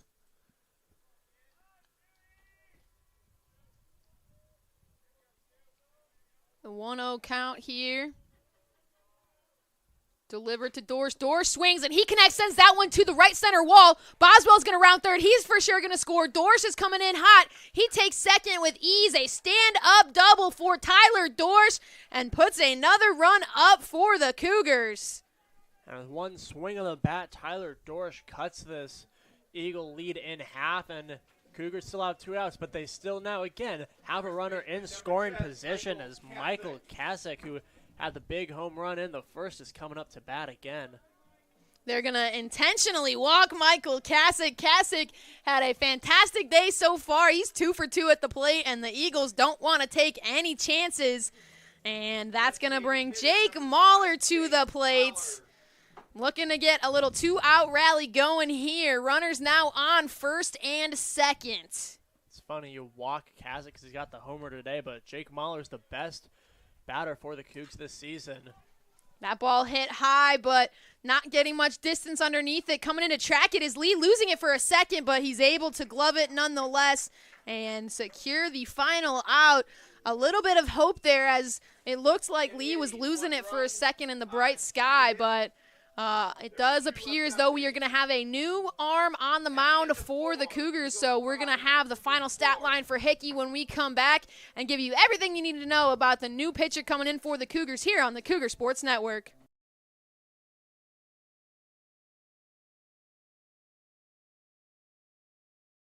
Cougar Nation, I'm Brandon. And I'm Jake. Thank you so much for tuning into today's broadcast. If you want to learn more about CUC baseball, head to cucougars.com.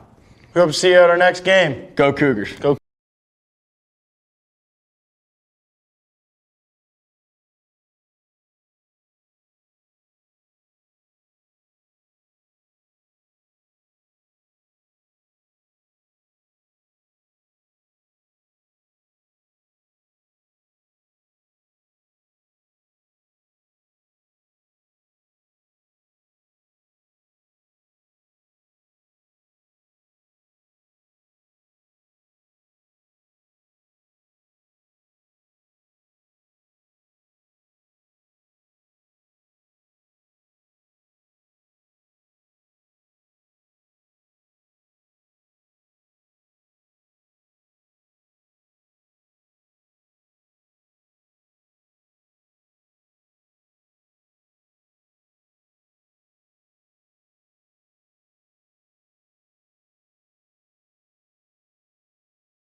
Back here on the Cougar Sports Network, new arm on the bump for CUC and Bryce Jones, the senior out of Ottawa, Illinois, and he sends a swing and strike right on in there for Daniel Bentavegna.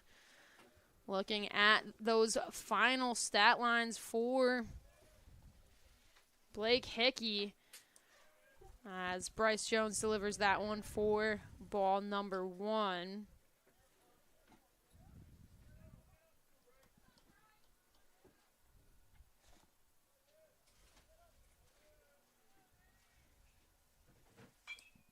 This one connected on sent foul.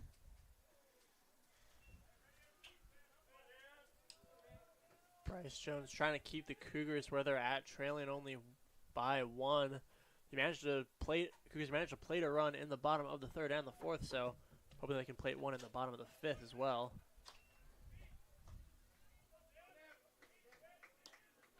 Final stat line for Blake Hickey: 2 innings pitched, 2 hits, 1 run allowed, 1 walk, 1 strikeout, 9 batters faced for a total of 41 pitches. As this one, slow roller over to first. Kasich making the run, and he's getting some action over at first today. I believe that's his third unassisted out. Just a nice roller over along that first base line and taking it for himself. And it wasn't a great pitch for Bentavegna to swing at. He kind of reached forward. It was a little bit outside, and as a result, just went right off the end down the first base line, and Kasich grabbed it and stepped on first for the out. That's going to bring Dominic Lee up to the plate for the Eagles. He takes strike number 1.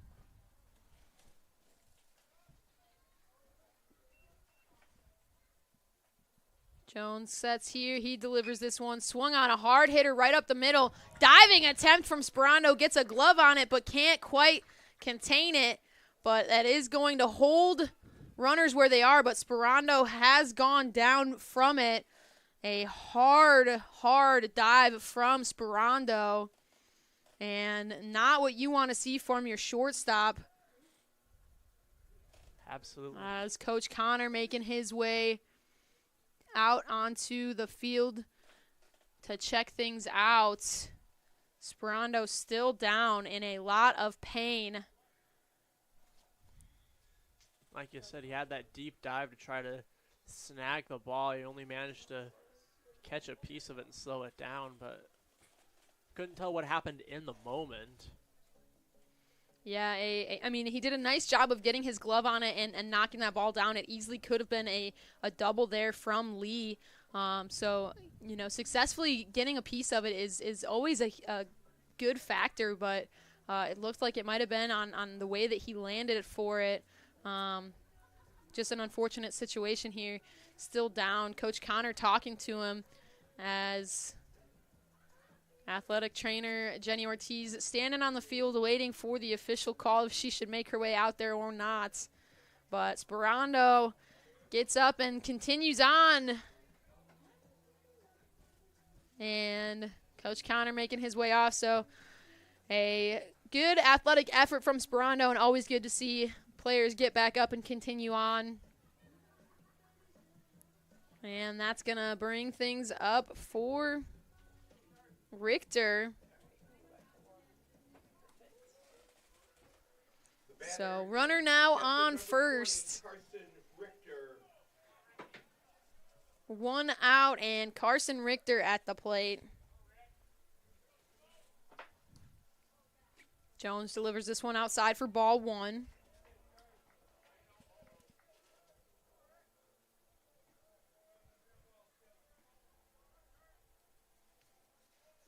Jones this year for the Cougars, a .90 ERA. He's got 9 appearances on the season, 1 win, 2 losses, 1 save, 10 total innings pitched, 5 strikeouts. So a very effective arm for CUC as this ball is connected on and sent into the gap in left center. That's going to get down. Buckley's going to track it, and that's going to move Lee over to third, and an easy double for Richter sliding in safely. So an effective hit, but not what you're looking for the Cougars. Oh, absolutely. Next, now the Eagles have 2 runners in the scoring position and only 1 out. So, and since the runners are on second and third, you have no double play option on a ground ball. You just have to go 2 first for the out, or hope that the Eagles commit some questionable base running. Jones getting set here. He delivers this one. First pitch swung on, sent hard toward the Eagle dugout. Went above, actually hitting the netting, but the Eagles little frazzled nonetheless. I think Lee on third base thought that one was coming his way. A lot of jumps from the Eagles there. As Jones now gets set here. He delivers this one. They're going to say that he swung on it. He tried to check his swing, but Calmer now getting called for it anyway. Makes this an 0-2 count in favor of Jones. The Eagles dugout did not agree with that call, but nevertheless, like you said, it's an 0-2 count. Jones doing his work here. He delivers this one in there for strike 3. Bryce Jones, fire me up. And now the Cougs only need to get one more out to get out of the inning. Make it so that the Eagles aren't able to get a run on the board here in the 5th. Jones' 6th strikeout of the season, and it comes in a very clutch moment, holding those runners on 2nd and 3rd, but that's going to bring the top of the order up for the Eagles. Terry Tolliver Jr. at the plate. They're going to check if he swung. They're going to say he did.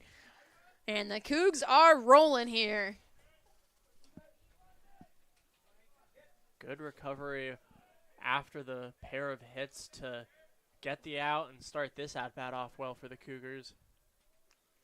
Jones now delivers this one. Sent foul from Tolliver, makes this an 0-2 count. Now Jones just needs to get one more strike pass to get the Cougs into the bottom half of the 5th.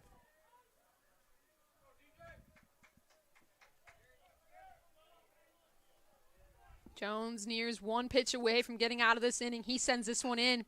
A chopper up the middle. Sperando's going to jump, grab it, and the run's going to score. Runner is safe. So a high bouncer over to short. Sperando's able to get it. It's going to hold Richter at 2nd, but it's going to allow Lee to score, put another run on the board, and make Jones do some more work here on the mound. And it seemed at first like that was just going to be a routine play. Sperando would just grab it, make the throw to first, and then it took an insane bounce pretty much straight up. Sperando just really nothing else he could do but to grab it. Yeah, good effort from Sperando. The jump, the off-balance jump was athletic enough to knock that down, because that easily could have gotten past Sperando, and that would have allowed Richter to make his way to 3rd, but Sperando being able to grab it and hold on to it held Richter at 2nd, which puts a little bit more pressure on the Eagles and makes them have to travel a little bit further to score another run here with 2 outs. 1-1 count here for Hellenbrand, as this one is fouled back. Makes it a 1-2 count. And again, Jones just needs one more strike to get out of the inning now with minimal damage. 1-2 count here. Jones checks on the runner. He delivers this one. Swing and a miss. Strike 3. Bryce Jones gets him swinging and sends things back on over to the Cougar offense. As we head to the bottom of the 5th, CUC now trails by 2 once again, but we'll be right back here on the Cougar Sports Network.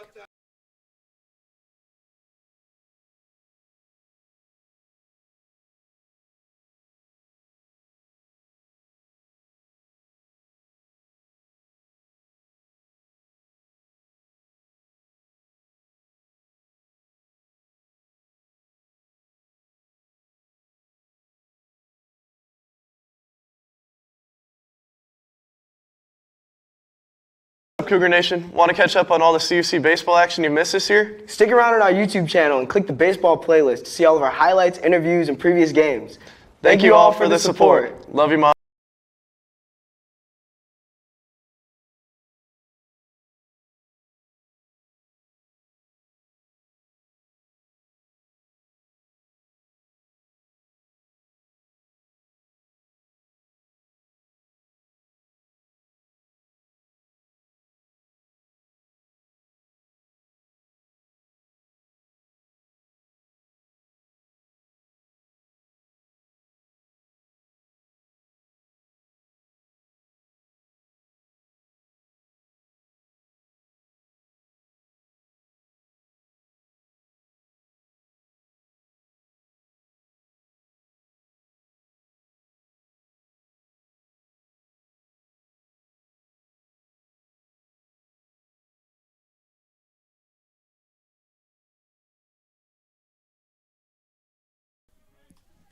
Back here on the Cougar Sports Network, Tyler Crater leading things off for CUC. Shoemaker still dishing on the bump for the Eagles. He delivers that one well up and inside for ball 1. Crater connects with this one, sends a chopper up the middle. Able to get it is Calmer, but it's going to bounce off of him, so Crater will be safe. And that's going to hand things over to Brandon Mahler with no outs and a runner on first. Number 9, Brandon Mahler. Cougars once again down 2, hoping that now that they got a runner on first with no outs, they can have a prolonged rally instead of just scoring 1 like they have in the last 2 innings. Mahler 0 for 2 at the plate today, but he's batting .290 on the season with 13 RBIs. He connects with the first pitch he sees, but that's going to go well foul along the first base side, taking a nice bounce off of the Chapel of Our Lord building here on the campus of Concordia University, Chicago. Makes this an 0-1 count.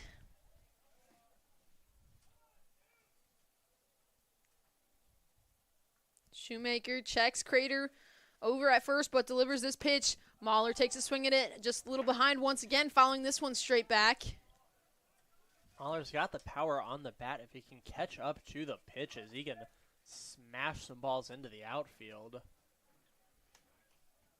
So quickly an 0-2 count here. Shoemaker gets set. He delivers this one. Mahler's going to take a swing at it, foul it, and keep himself alive here. Good job by Mahler to defend the plate. He had a piece of it to keep his at-bat alive.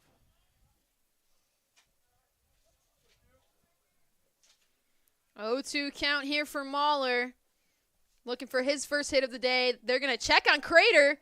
Crater up and underneath it. He made the diving attempt back, but didn't quite get there all the way, so ended up crawling a bit of the ways into that base and thankfully was safe back. So still the 0-2 count here for Mahler. Crater's going to take off for second. The throw's going to bounce in the dirt but get away, so that's going to be a safe base for Crater and a ball for Mahler. Now the Cougs have a quick runner in scoring position with no outs. And little quick discussion between the umpires for a second. But the 1-2 count here for Brandon Mahler. Runner now in scoring position. Shoemaker stares him down, delivers the pitch instead. Mahler's going to send that right back to Shoemaker. Bounces off of his glove. Can't grab it, but he's going to get the out at first. But that will move Crater over to third and put him in a really good position for Cam Buckley at the plate. Left fielder number 15, And that's where that stolen base really pays off, because now you've got Crater at third instead of on second, only 90 feet away. Now if Buckley just gets a good sac fly, that'll bring Crater into score. Buckley 0 for 2 at the plate today, but 7 RBIs on the season. Operating here with 1 out. He's going to let that one go inside for ball 1. It's going to get out of the glove of Richter, but Crater doesn't even make an attempt here. It's hard to tell if he would have been safe or not, because he just didn't really have any leadoff there. No, he was having a conversation with assistant coach Connor Nelson, and I don't even think he was off of the bag when that pitch was delivered. But Buckley's going to take that one in there for strike 1.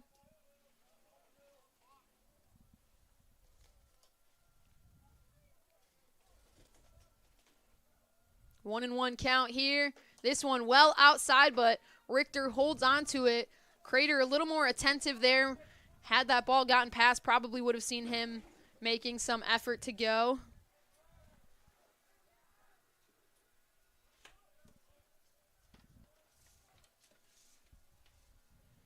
Buckley connects on this one. It looks well placed. It is well placed. It's going to drop into shallow left field. Nobody's going to be able to get there. Crater safely passing home, and Buckley safely over on first.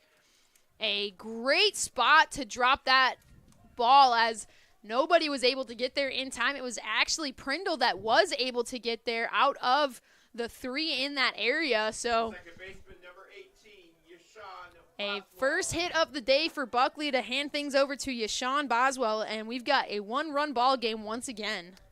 Like you said, that was just a perfectly placed ball.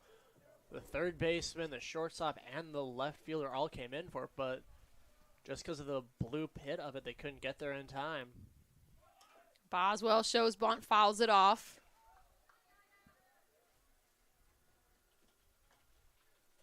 Like we've been saying, Boswell's got some wheels, so if he plays down a good bunt, he is always potentially able to beat the throw to first. 0-1 count here, one down. Shoemaker delivers this one right in there for strike number 2. Boswell thought about it, watched it go by, took the strike anyway.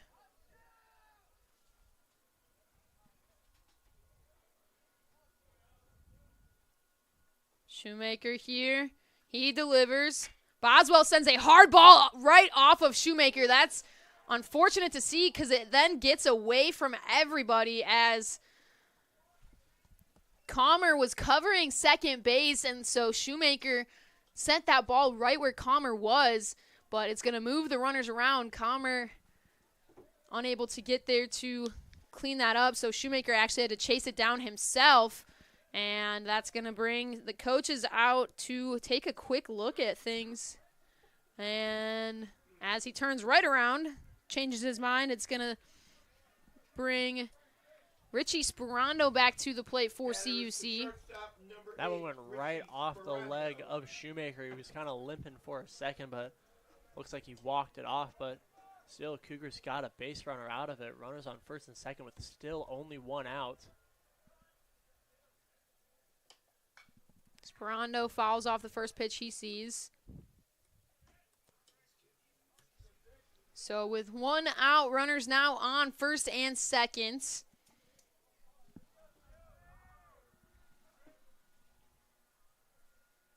Sperando lets that one go by in the dirt for ball 1.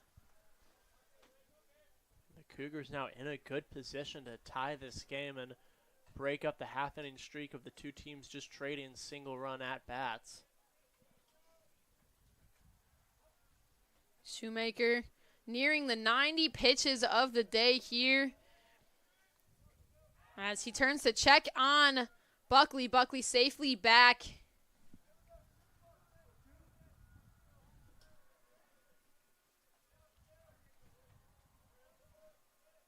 One and one count here. Shoemaker turns to check Buckley once again. Sends the pitch in instead. Well upstairs for ball 2.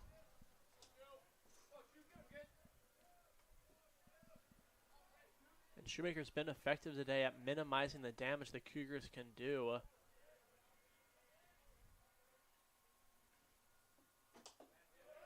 This pitch misses low and away. It makes it a 3-1 count in favor of Sperando. If you're Shoemaker, now you got to throw something at the zone because a walk here loads the bases with only one out and the top of the Cougar batting order coming up. Sperando connects with this one. It sends it into space. Can he get there? No, he cannot. Brzak is going to let that one go by. Sperando's going to hold at first, but Buckley's going to score, and that's going to tie things up here at the Thunderdome. A base hit from Richie Sperando to do it, and the Cougs are hot. Cougs finally managed to get 2 in an inning tied up, but they're not finished yet. They've got runners on the corner, still only one out. You got Boswell on third, just 90 feet away from giving the Cougars the lead for the first time since the top of the second.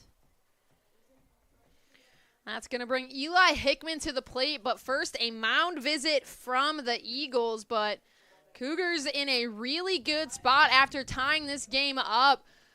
CUC has been trailing since the top of the second where the Eagles put up 4 runs. So this is a huge moment for CUC with a lot of momentum. Only one out. You've got runners on the corner bases, and you've got the top of your order up. So, again, a really good spot for CUC to be in. So understandable why coaching staff for the Eagles wanting to come out and settle things a little bit. Oh, yeah, definitely, because now with the runner on third and only one out, any hard hit ball to the outfield that's deep enough brings in Boswell to score, and the Cougars retake the lead. So you have to be careful with how you pitch to Hickman and then potentially Dorish, Kasich, the rest of the Cougar batting order. As Coach Al Brzak leaving the mound here. Head coach for the Eagles in his 25th season. And hoping to resettle his infield a little bit. As Eli Hickman now at the plate for CUC. 1 out, runners on first and third. Shoemaker trying to get out of this. He checks on Sperando. Sperando diving back safely.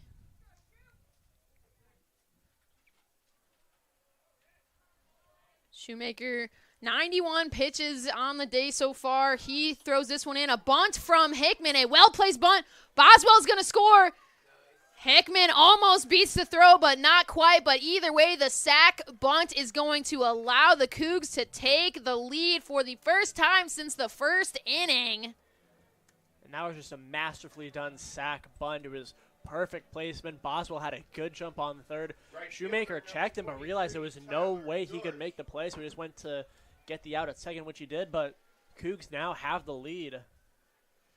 And Boswell wasted no time on it. As soon as that bunt was placed, he was off, as the attempt to get Sperando is no good. A really close effort, though. Sperando not making any dive back, just reaching back over, but the throw was pretty on point there. But nonetheless, 2 outs here. Runner on second. Tyler Dorsch takes that one right down the barrel for strike 1. You know, Dorsch would love to get another hit, another good shot to the outfield to get this Cougars lead to 2.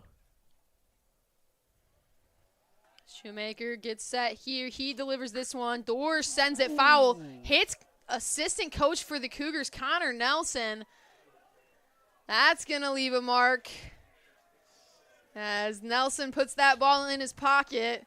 Dorsch all smiles. A hard hit ball. Good to see that Nelson is up and moving, but definitely going to be a little bit sore later today. 0-2 count for Dorsch. Fouled off, keeping his at-bat alive.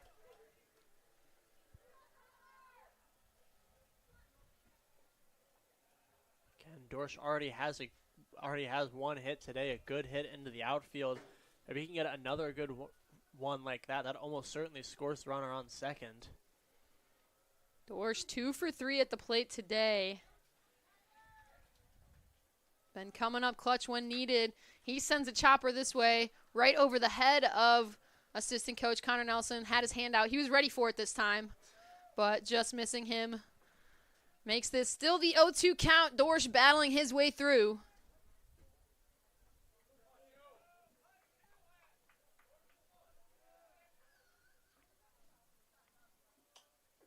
Dorsch swing and a miss on that one. The ball gets away.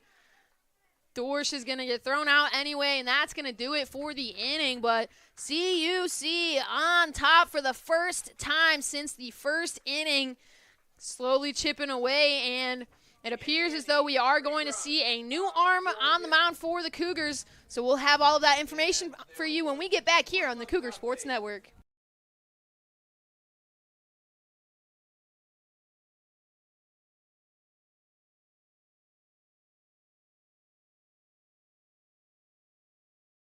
I'm Connor Manis. And I'm Connor Jacadis. Interested in learning more about our beautiful university? Head over to cuchicago.edu for all the information you need about this lovely school. Thank you so much for tuning in to today's game. And as always, Roll Cougs! Love you, Mom!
Back here on the Cougar Sports Network, top of the sixth, CUC officially leading 7-6 after putting up 3 runs in the bottom of the fifth. But that's going to bring up Jacob Carney to the plate for the Eagles. But new arm on the bump for CUC, number 30, Jack Linko. Linko delivers his first pitch of the day in there for a strike. Linko, a freshman on this CUC team. As that ball is connected on, sent to the outfield, but coming up and underneath it is Dorsch for out number 1. As I was saying, Linko, a 1.80 ERA. He's got 5 appearances on the season with a 1-0 record and 2 saves, 10 total innings pitched, and 10 strikeouts in those 10 innings. So a huge, huge arm for CUC. Yeah, Linko's been fantastic on the mound for the Cougars thus far in the season. They're hoping that they can keep that going here now that the Cougars have the lead back. Looking at the final stat line for Bryce Jones, 1 inning pitched. He gave up 3 hits, 1 run, but had 2 strikeouts in his 6 batters faced. He threw 19 pitches, so an effective inning, as that's a chopper over into the gap. Boswell making the diving attempt, but Prindle successfully finding his way on base. Just an unlucky bounce for Boswell there. He dove for it, but the ball just went right underneath his glove. And again, the Eagles get a runner on. Brizak now at the plate for the Eagles. He's 0 for 2 at the plate today.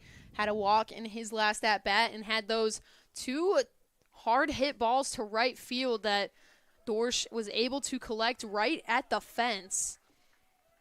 So very capable of getting up and underneath these balls. 1-0 count here. Linko delivers. Misses low for ball 2. Zach's been able to make good contact, like you said, but he just hasn't been able to get him quite far enough or away enough from Tyler Dorsch in right field. This one connected. Line drive over to shortstop. Richie Sperando able to get it for out number 2. And that's going to hold Prindle where he is over on first and bring Ben Tavegna up to the plate for the Eagles, trying to get a little bit of a 2-out rally going. This is the first time since the top of the second that the Eagles have been trailing, so a bit of an unfamiliar spot for them. Linko checking over on Prindle at first. Prindle making a stretch back over.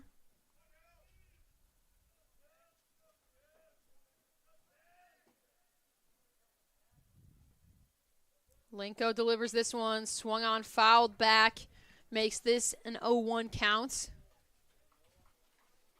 Linko trying to make efficient work through this Eagles batting order, trying to go 4 up, 3 down with no harm done.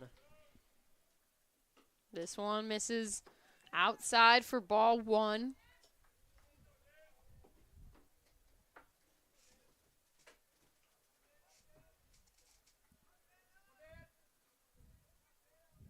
One and 1 count here, 2 outs, runner on first. Linko sends this one fouled off once again.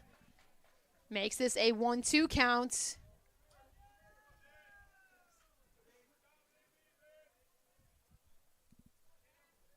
Alumni Day here in River Forest as Cougar Baseball welcomes back plenty of CUC alumni, honoring all of their achievements with the program.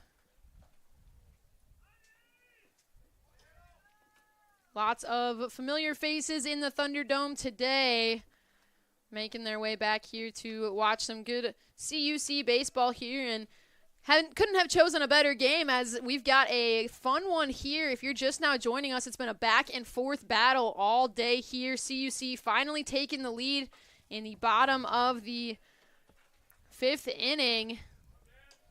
CUC on top 7-6 here, as Linko now sits with the 2-2 count, and Mahler's going to head back out and take a quick second to discuss things with his pitcher. try to settle in here as Jack Linko has 2 outs on the board. A 2-2 count, trying to end this inning. Bentavegna has been doing a good job of guarding the zone, so I imagine the discussion was probably about that. How to get one past him without him fouling off. 2s across the board here. Linko looks to catch Prindle, but Prindle diving back in safely.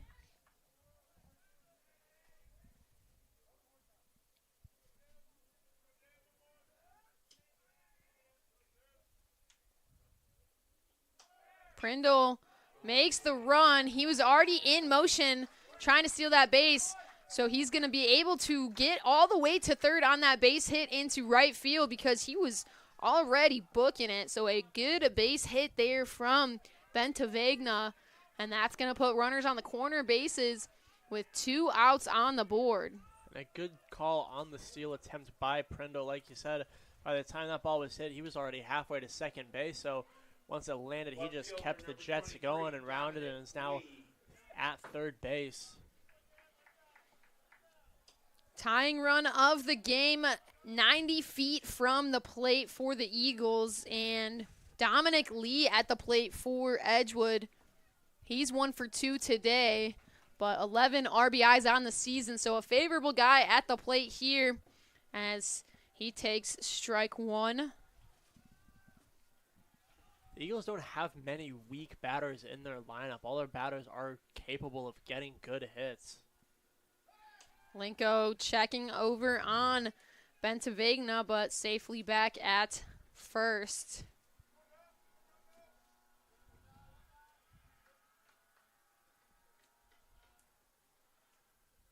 Linko delivers this one well inside for ball 1.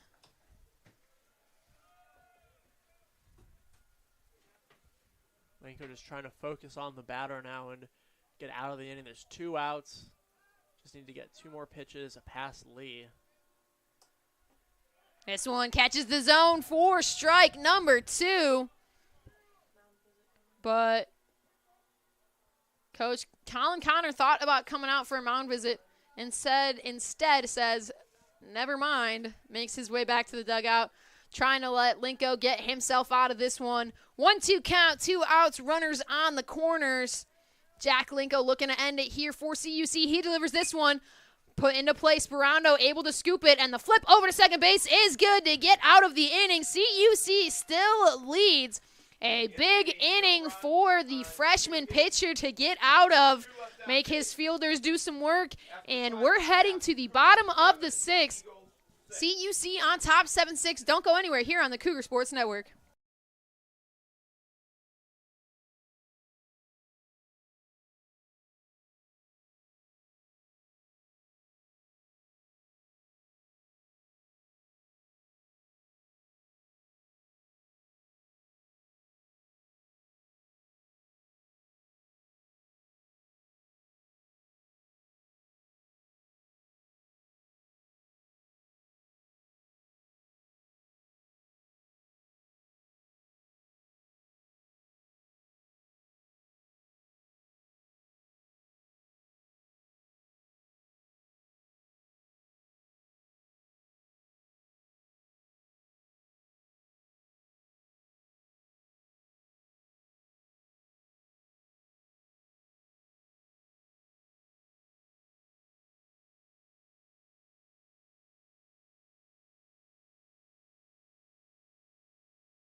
Back here on the Cougar Sports Network, bottom of the 6th, CUC still on top, 7-6. Michael Kasich leading things off at the plate. He's trying to get things a little bit further open. He's 2 for 2 at the plate today, and he connects with that one, drops it into center field. Make that 3 for 3, Michael Kasich. In his last at-bat, they intentionally walked him and chose to pitch to him here instead, and gave him exactly what he was looking for in a base hit that's going to bring Jake Mahler to the plate. Michael Kasich just had Aiden Shoemaker's number all day today. Mahler 0 for 2 at the plate here, but batting .341 on the season, a top hitter for CUC. And looking to jumpstart things, the top hitter for CUC, I should say. And a loose ball from the Eagle bullpen is going to make its way onto the field. So now resetting here, Shoemaker still dishing on the bump for the Eagles. He gets set here and delivers. Mahler's going to connect with that one, send it foul towards the Eagle bullpen. If he'd been able to keep that one fair, that was a good hit, good placement. Would have moved Kasich to second, maybe even third.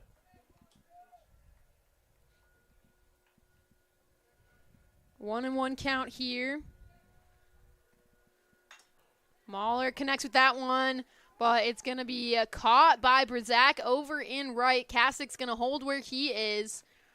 If it had a little bit more of a distance to it, could have potentially found some space, but instead gets easily sucked up, and that's going to bring Tyler Crater to the plate. Crater having a fantastic day today.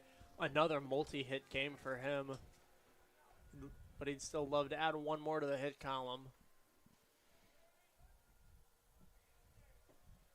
Crater here, he takes a swing at the first pitch he sees, fouls it off. He's 3 for 3 at the plate today.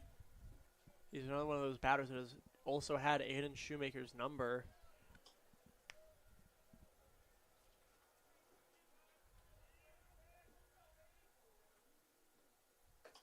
This one misses upstairs for ball 1.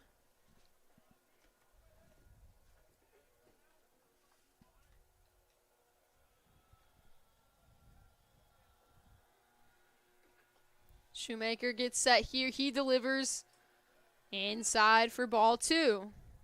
Shoemaker was trying to get that one to drop right on the inside of the strike zone, but that pitch was just a little bit too much inside.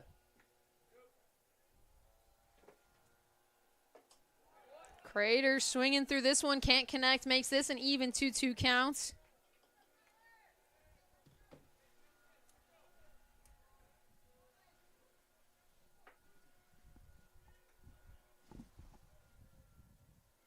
Kasich's going to go. A tricky situation. Now he's caught in a rundown.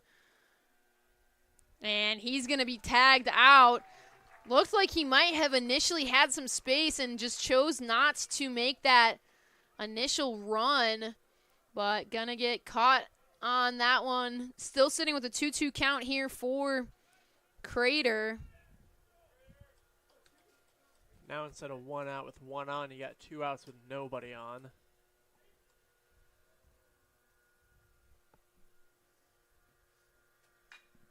Crater connects this one, sends it high. Tracking it for a second is Tolliver, who's able to get underneath it, and that's going to do it for the inning. CUC initially had some momentum there with a leadoff hit from Kasich, but unable to do anything with it is going to bring Linko back to the mound for the Cougars, and we're going to head to the top of the 7th here on the Cougar Sports Network.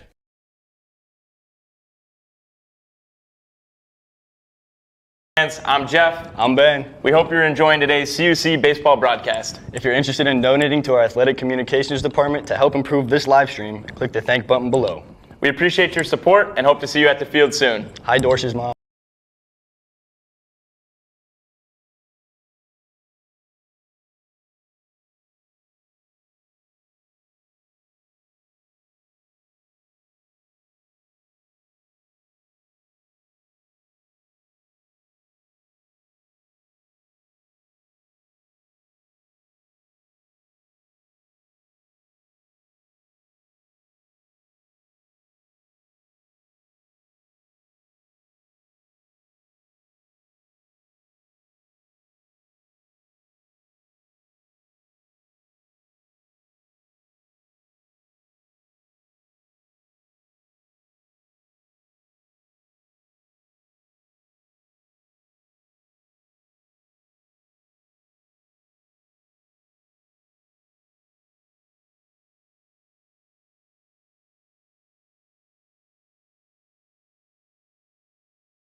Back here on the Cougar Sports Network, Caleb McLeod joined by Eric Perry as we are in the top of the 7th.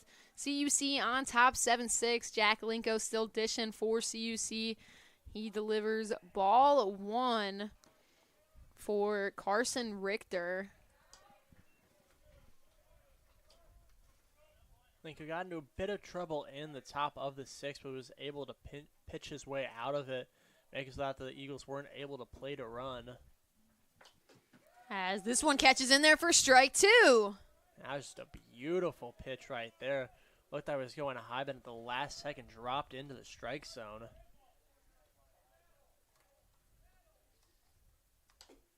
This one misses low and away for ball 2.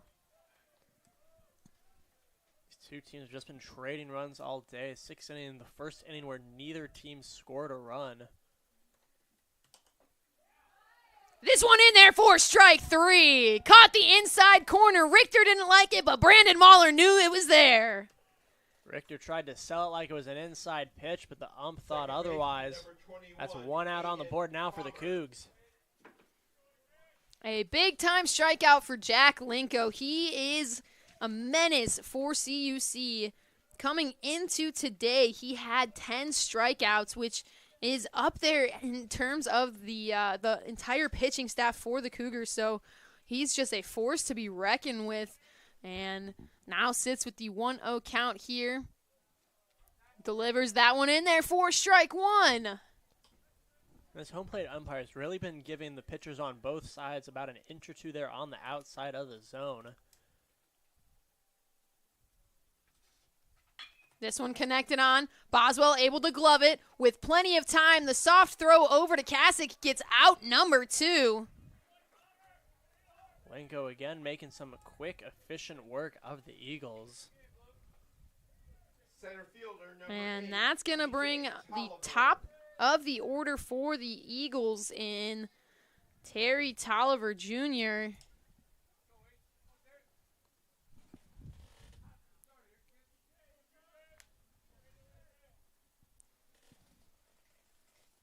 As Tolliver swings the first pitch, he sends it foul. Left fielder gave a chase, but that one just kept going left, and ended up going right out of the stadium. Tolliver 3 for 4 at the plate today, an effective hitter for the Eagles, looking to jumpstart things here, get something rolling with 2 outs. As that one misses upstairs for ball 1.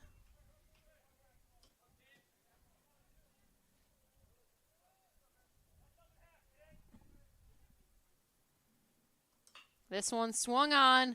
Slow roller up the middle. Boswell able to stop it, but can't quite get there in time, so that's going to put Tolliver on base once again.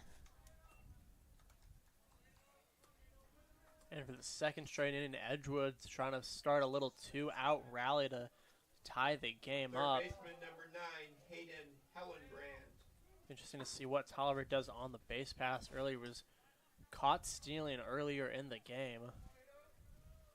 Hellenbrand now at the plate for the Eagles. Edgewood 3 for 8 at the plate with 2 outs and 8 for 19 with runners on base. So slowly getting some things rolling here. Working with 2 outs is not an unfamiliar concept for them as Linko delivers that one for ball 2.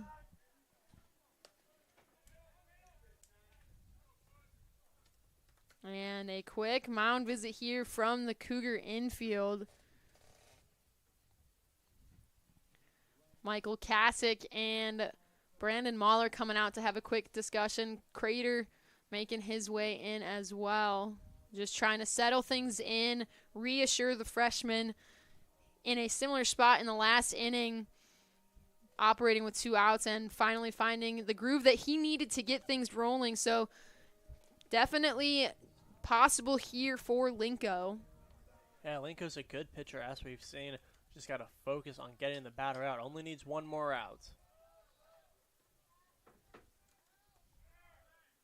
Swing and a miss there. The run from Tolliver, and that ball's going to get through out of the glove of Boswell. Hickman able to back it up and try to get the throw to third, but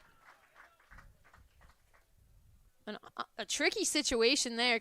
Coach Connor coming out to check on a couple things, but that's going to move a runner 90 feet from the plate. That was a good play by Tolliver. The second he saw that ball go over his head into the outfield, he hopped back up and turned the Jets right back on to get to third. As that ball misses, makes this a 3-1 count.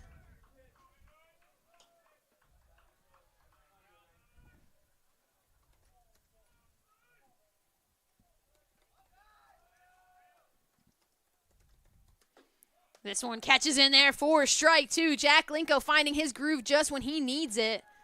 A full count here, 2 outs, runner on third base. The tying run, I should add. Linko trying to get the Cougars out of this. He delivers this one.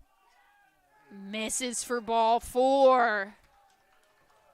He was trying to get that one right on the inside of the strike zone, but just couldn't bring it into the plate enough. And again, for the second straight inning, Edgewood's got runners on the corners with 2 outs. 2 outs. Jacob Carney at the plate. Runners on the corners. Jack Linko trying to get the Cougars out of this jam. This ball fouled off along the third base line. Carney just looking to get one well-placed ball into the outfield for a hit that'd tie the game up. Put runners on second and first. This ball chopped over to first. Michael Kasich with a fantastic scoop and is able to get the out and prevent the run from scoring. So a big-time inning, leaving the Eagles scoreless in the second consecutive inning. That's the first time that's happened today as we head to the bottom of the 7th here on the Cougar Sports Network.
Back here on the Cougar Sports Network, Brandon Mahler leading things off for CUC.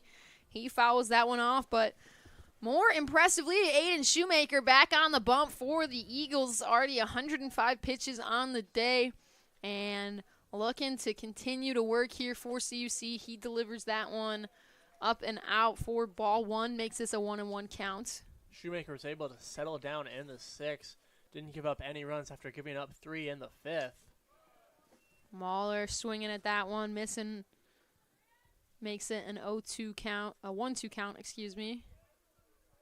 The Cougs have a 7-6 lead, but looking to add a few more insurance runs. Mahler connects with that one, sends it into the 6 hole. He gets his first hit of the day and gets things going in the bottom of the 7th. And that's going to bring Cam Buckley to the plate.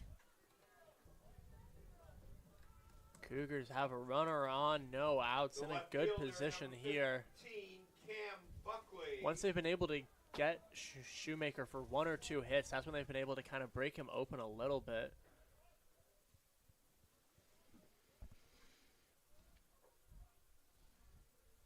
Runner now on first for the Cougars. Buckley shows bunt, a long bunt over to first, and that's going to get the tag on the way, but Mahler's going to safely make his way to second, so the sack bunt is successful, and that's going to put Yashawn Boswell now at the plate. Now you got Boswell at the plate, only one out and a runner in scoring position. Good spot to be in for the Cougs. Number 18, Yashawn Boswell.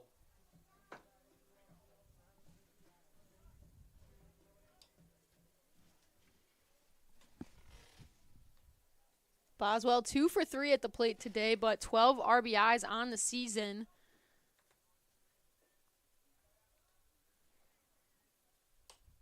As this one delivered upstairs for ball 1.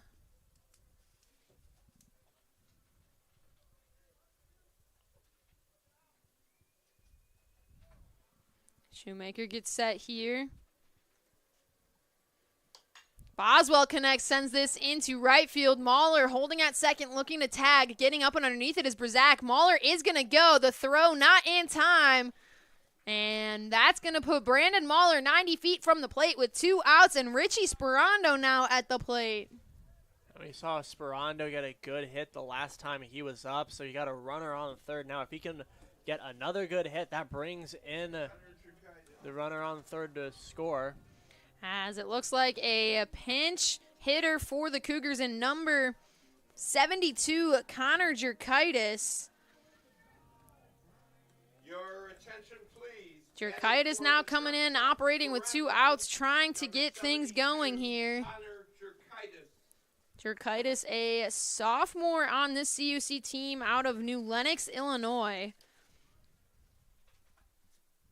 He's hitting .250 on the year. As that one misses for ball 1.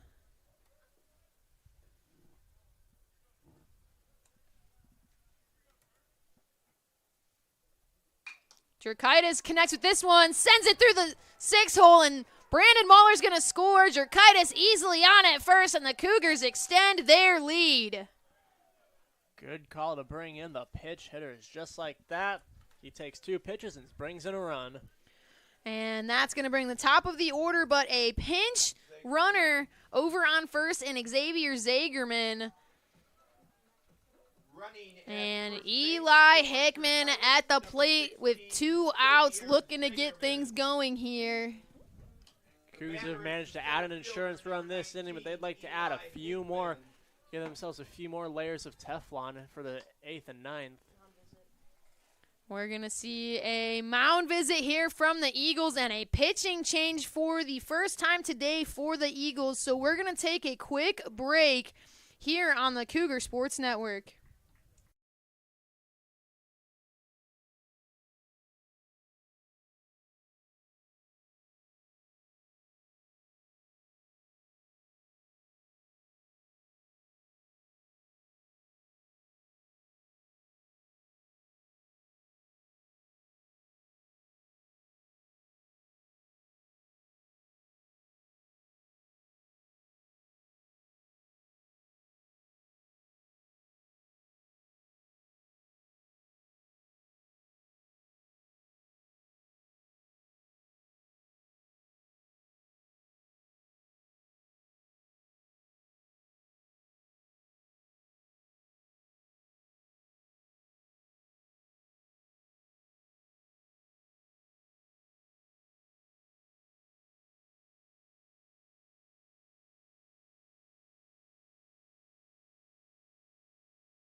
Back here on the Cougar Sports Network, new arm on the mound for the Eagles, number 41, Nate Baxguy, senior out of Mequon, Wisconsin, looking to try to save this inning here as he delivers strike number 1. Cougars already put up 1 run in the inning, operating here with 2 outs. Eli Hickman at the plate. Runner over on first in Xavier Zagerman. Zagerman takes off for second. The diving attempt, the ball gets popped out of the glove. Little bit of a collision. Zagerman sliding head first. No sights on what was happening, and Prindle making the reach for the ball. And Zagerman is going to be safe at second. And the 0-2 count for Hickman. Hickman swings through that one for strike number 3, and that's going to do it for the inning. So coming in and getting things done was Baxguy. He effectively pitched his one batter that he needed to get things going. But before we head to break, looking at that final stat line for Aiden Shoemaker, 6.2 innings pitched, gave up 15 hits, 8 runs, only 1 walk, but 4 strikeouts, 36 total batters faced, and 116 total pitches. And Nate Baxguy coming in and getting things done to close the inning. But Eric, a big inning for the Cougars to extend their lead out to 2 runs, and a new arm coming in on the mound for CUC in Caden Bork. What do the Cougars have to do in this inning to continue to deal the same way that they have been? Well, now they have an insurance one, so they have a little bit more of a lead to play around with. They still have to have good pitching. They need to have good fielding. They had 2 errors earlier in the game, but since then their fielding has really locked down, especially Michael Kasich at first. He's been having an incredible game defensively, so if they can just have good defensive plays and just make the plays that they need to, then they can hold on to this 2-run lead. Absolutely, and also making his appearance in the field today, Xavier Zagerman. He came in to pinch run after Connor Drakaitis had that big hit, and now Zagerman planted over at short, and Caden Bork coming in to pitch for the Cougars. So we're seeing a little bit of a change here in the top of the 8th, trying to get, exactly what you were saying in limiting those mistakes and really just trying to lock in here. So looking at that final stat line for Jack Linko, 2 innings pitched, 3 hits allowed, 1 walk, 1 strikeout, 10 batters faced, and only 32 total pitches. So a really effective pitcher for CUC, and now Caden Bork coming in trying to continue on with that effectiveness. Yeah, Linko pitched 2 very good innings, got into trouble in both of them, but pitched out of it. So now Cougars only 6 outs from victory. They're bringing in Bork, hoping that he can just come in, get the job done, do it quickly, and win game 1 for the Cougs. Number 4 batter leads off the top of the 8th. So leading things off for the Eagles is Kyle Prindle, trying to jumpstart and put some life back into Edgewood, as Bork trying to effectively pitch this inning here. Bork's first pitch of the day misses low for ball 1.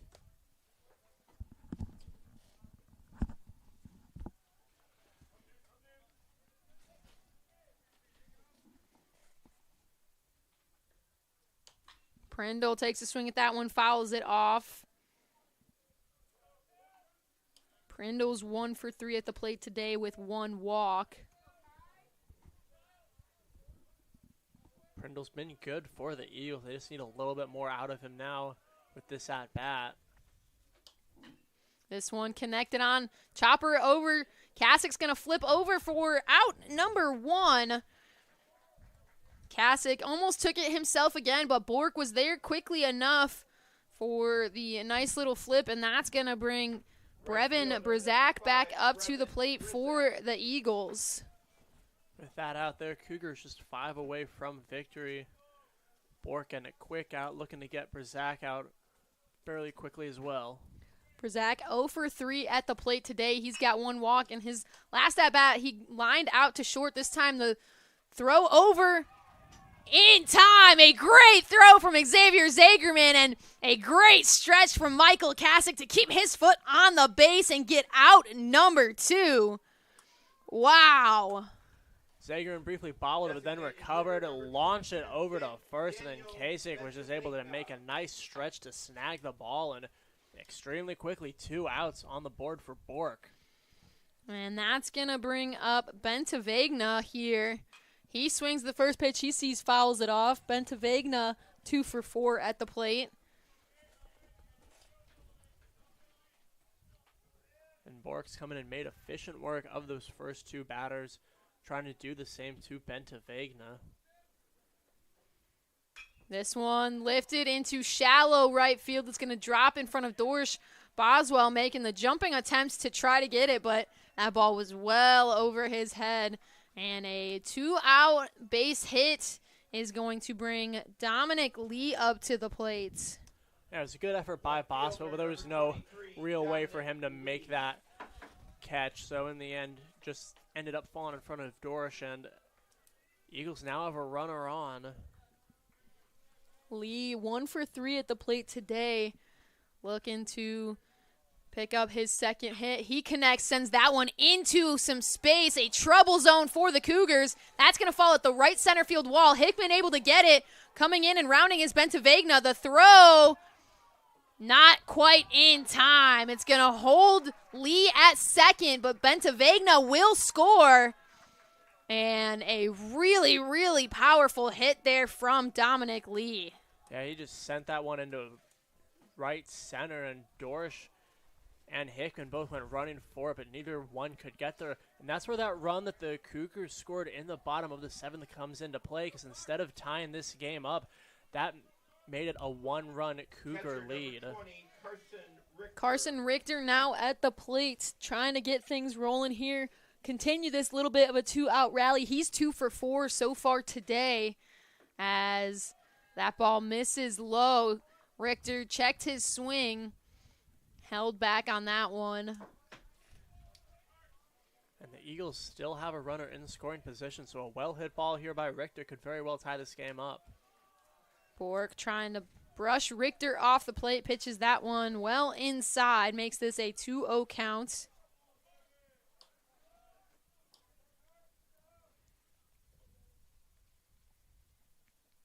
Bork gets set here. He delivers this one in there for strike 1. Bork now just needs to get 2 more strikes. The Cougars still have the lead. Bork gets set here. Checks on Lee, sends the pitch in. This is connected into shallow center field. Coming up and underneath it is Eli Hickman. And the Cougars are headed to the bottom of the 8th, but the Eagles do put a run up and make this a closer game than previously anticipated here, as Cougars ahead 8-7 as we head to the bottom of the 8th here on the Cougar Sports Network.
Back here on the Cougar Sports Network, bottom of the 8th, CUC ahead by 1 run.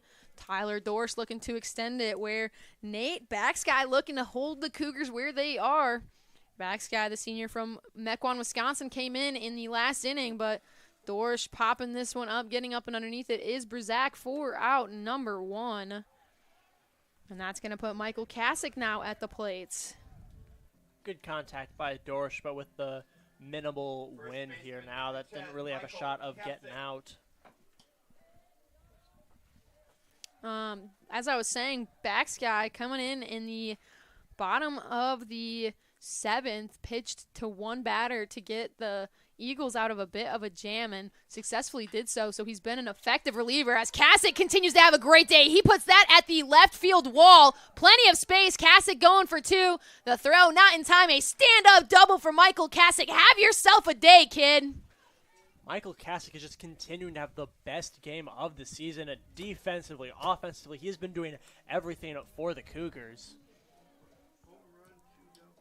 A monster day for Michael Kasich, and that's going to put Jake Mahler at the plate.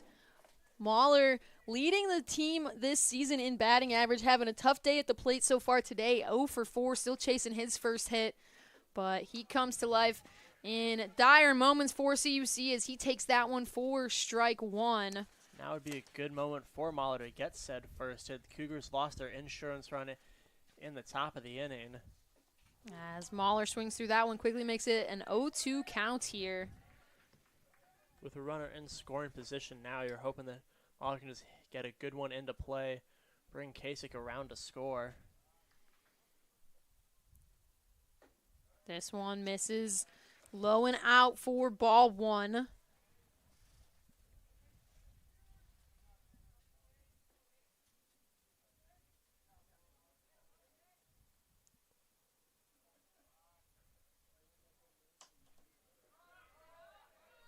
This one misses once again, but keeping it in front of him was Richter to hold Kasich where he is. Yeah, good shutdown defensively by Richter to make sure the ball just bounced straight forwards instead of backwards and make sure that Richter couldn't take third. Backsky gets set here. He delivers this one in the dirt for ball 3. So after starting off with the 0-2 count, Mahler working his way back in here.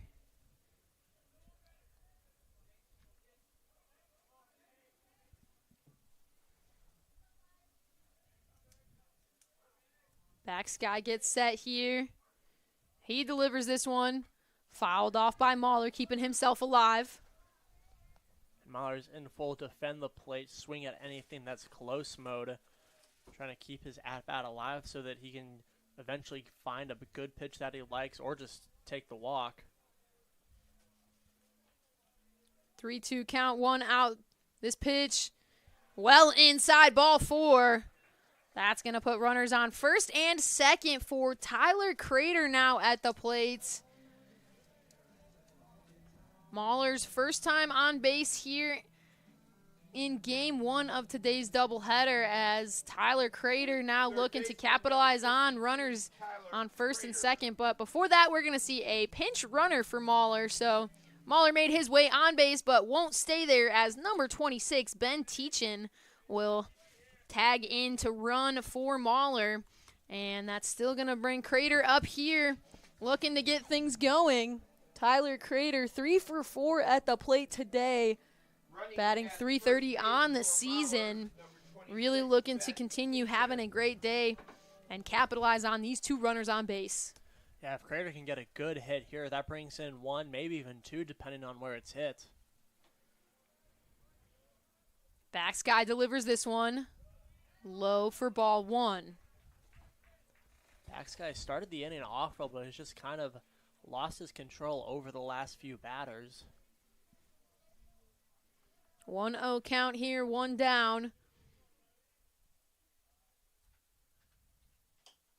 This one catches the outside corner for strike 1.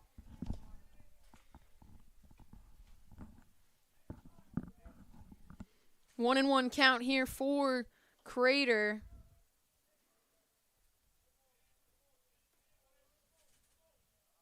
The delivery Swung on, popped high on the outskirts of the infield. Coming in to track it is Brzak, and no tags are going to happen there, so that's going to be another out on the board and put Brandon Mahler at the plate. Now operating with 2 outs. Catcher number 9, Brandon Mahler. Mahler had a hit earlier, looking for another one here to get the insurance run back for the Cougs.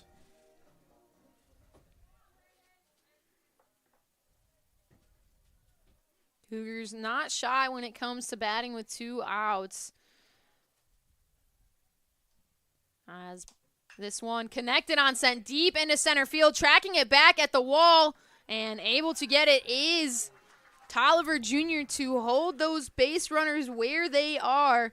But CUC is going to head to the top of the 9th, still ahead. 2 left on base. 8-7, looking to hold on to it. Only 3 outs away from securing this win, but a new arm on the mound for CUC. We'll have all of that for you when we come back on the Cougar Sports Network.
Back here on the Cougar Sports Network, top of the 9th, CUC 3 outs away from taking the Game 1 victory, but do not have too much of a comfortable lead as they only are ahead by 1 run. But Kyle Connolly now dishing on the mound for the Cougars.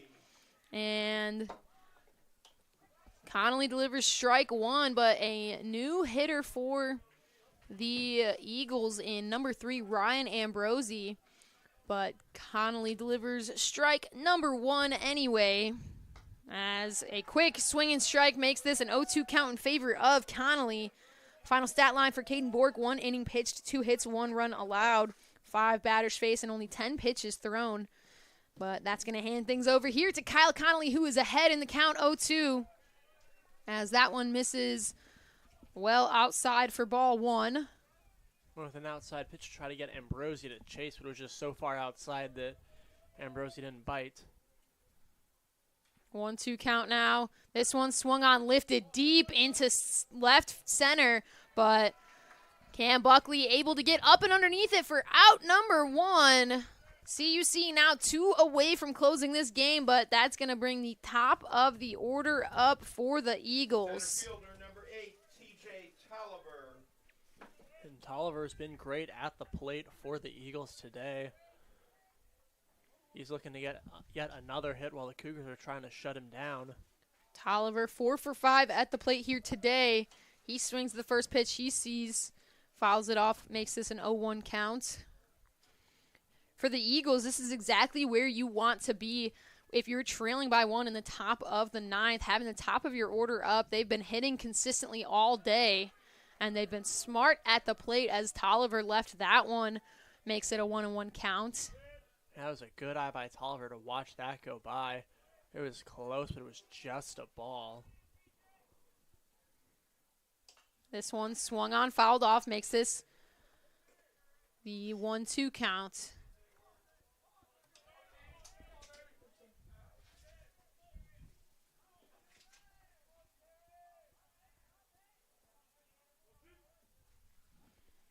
This one is going to hit Tolliver and give him a free base, and that's going to bring Hellenbrand up. Connolly was trying to go inside, but just went a little bit too much inside, and now you got Hellenbrand, the best batter for the Eagles, coming to the plate. And we're going to see a mound visit from Coach Colin Connor as he tries to settle things down a little bit. Yeah, it's only one bad batter for Connolly, but now that puts the tying run on first and the leading batter at the plate. So that's what you want to be wary of. A quick conversation from Coach Connor, just trying to settle things in a little bit. Connolly been a good arm for CUC so far this season. 4.50 ERA, 9 total appearances, 10 innings pitched, and 15 strikeouts in that. So someone that you really do trust in these final moments here to kind of end things and do the job that is needed. And I'm sure that's what Coach Colin Connor was reassuring him, that you're here for a reason. We put you in the top of the ninth for a reason, because we have that faith in you and we trust you to be able to get this job done. Yeah, like you said, Connolly's been an excellent closer for the CUCs this season. Just need him to have some of that excellence here. After fouling that one off, makes the 0-1 count. That one catches the outside corner for an 0-2 count. One down already, but a runner on first. Have to assume that the Eagles are going to be fairly aggressive in their base running here. Obviously having to be smart in terms of not letting an unnecessary out go, but Kyle Connolly gets him swinging for out number 2. Just an absolutely beautiful breaking ball by Connolly. Started in, then went out. Hellenbrand went chasing for it. Now the CUCs just 1 out away from victory. Strikeout number 16 on the season for Kyle Connolly. And that's going to bring Carney to the plate, looking to keep the Eagles alive. Connolly delivers that one outside for ball 1. 2 outs, runner on first.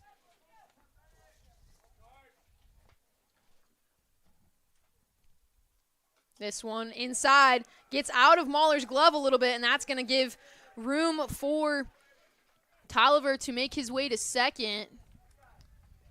Like we've been saying all game, Tolliver is a speedster, so if he has an opportunity to run, he will. Now he moves into scoring position.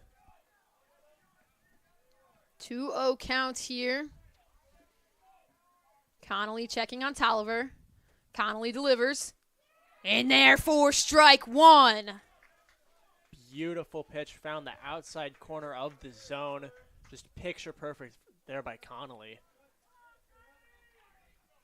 2-1 count, 2 outs, runner on second. Connolly delivers this one. Hit on, that's deep into center field. Maybe a little bit of trouble. Hickman tracking it down for out number 3, and the Cougars are able to get it done and take game 1. Eli Hickman showing his athleticism. He didn't doubt it for 1 second. And Kyle Connolly doing what he needed to do on the mound to get the Cougars there. Hickman just had to turn around and start running, and that's what he did. He just ran, caught up with the ball near the warning track, got the out, got the Cougars the victory. Kyle Connolly, like you said, came in and made quick work. Cougars take game 1 of this doubleheader. A big-time win for the Cougars to be able to pull that. I mean, a hard-fought back-and-forth game. Cougars obviously breaking things open a little bit in the first inning, putting 2 runs up after a 2-run home run from Michael Kasich. But then the Eagles came back and they put 4 runs up in the top of the second and got things going and took advantage of the Cougars really, really early. And CUC slowly chipped their way back, and they made their comeback 1 inning at a time, 1 run at a time, and really it came down to the 6th, 7th inning where the Cougars were able to hold the Eagles scoreless and then capitalize on their own offensive end to really make that push. So a great showing from the CUC offense and the CUC defense to be able to get this done here today. Yeah, like you said, Cougars scored first, but then the Eagles came right back out, scored 4 runs to take the lead. The Cougars didn't let that deter them.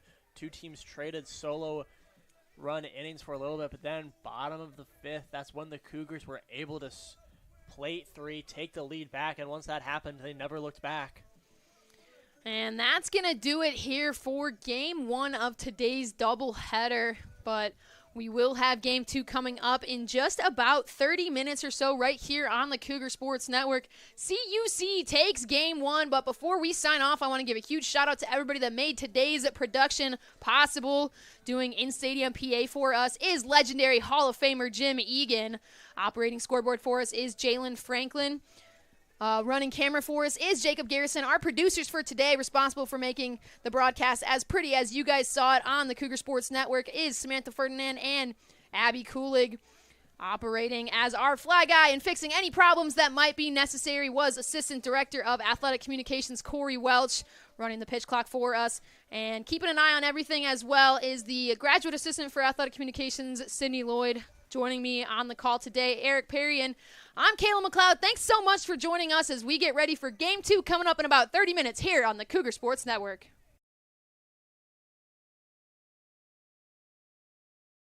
So much for tuning in to today's Concordia University Chicago Cougars Athletics broadcast. We hope to see you on campus very soon. If you would like to learn more about what Concordia Chicago has to offer, go to cuchicago.edu.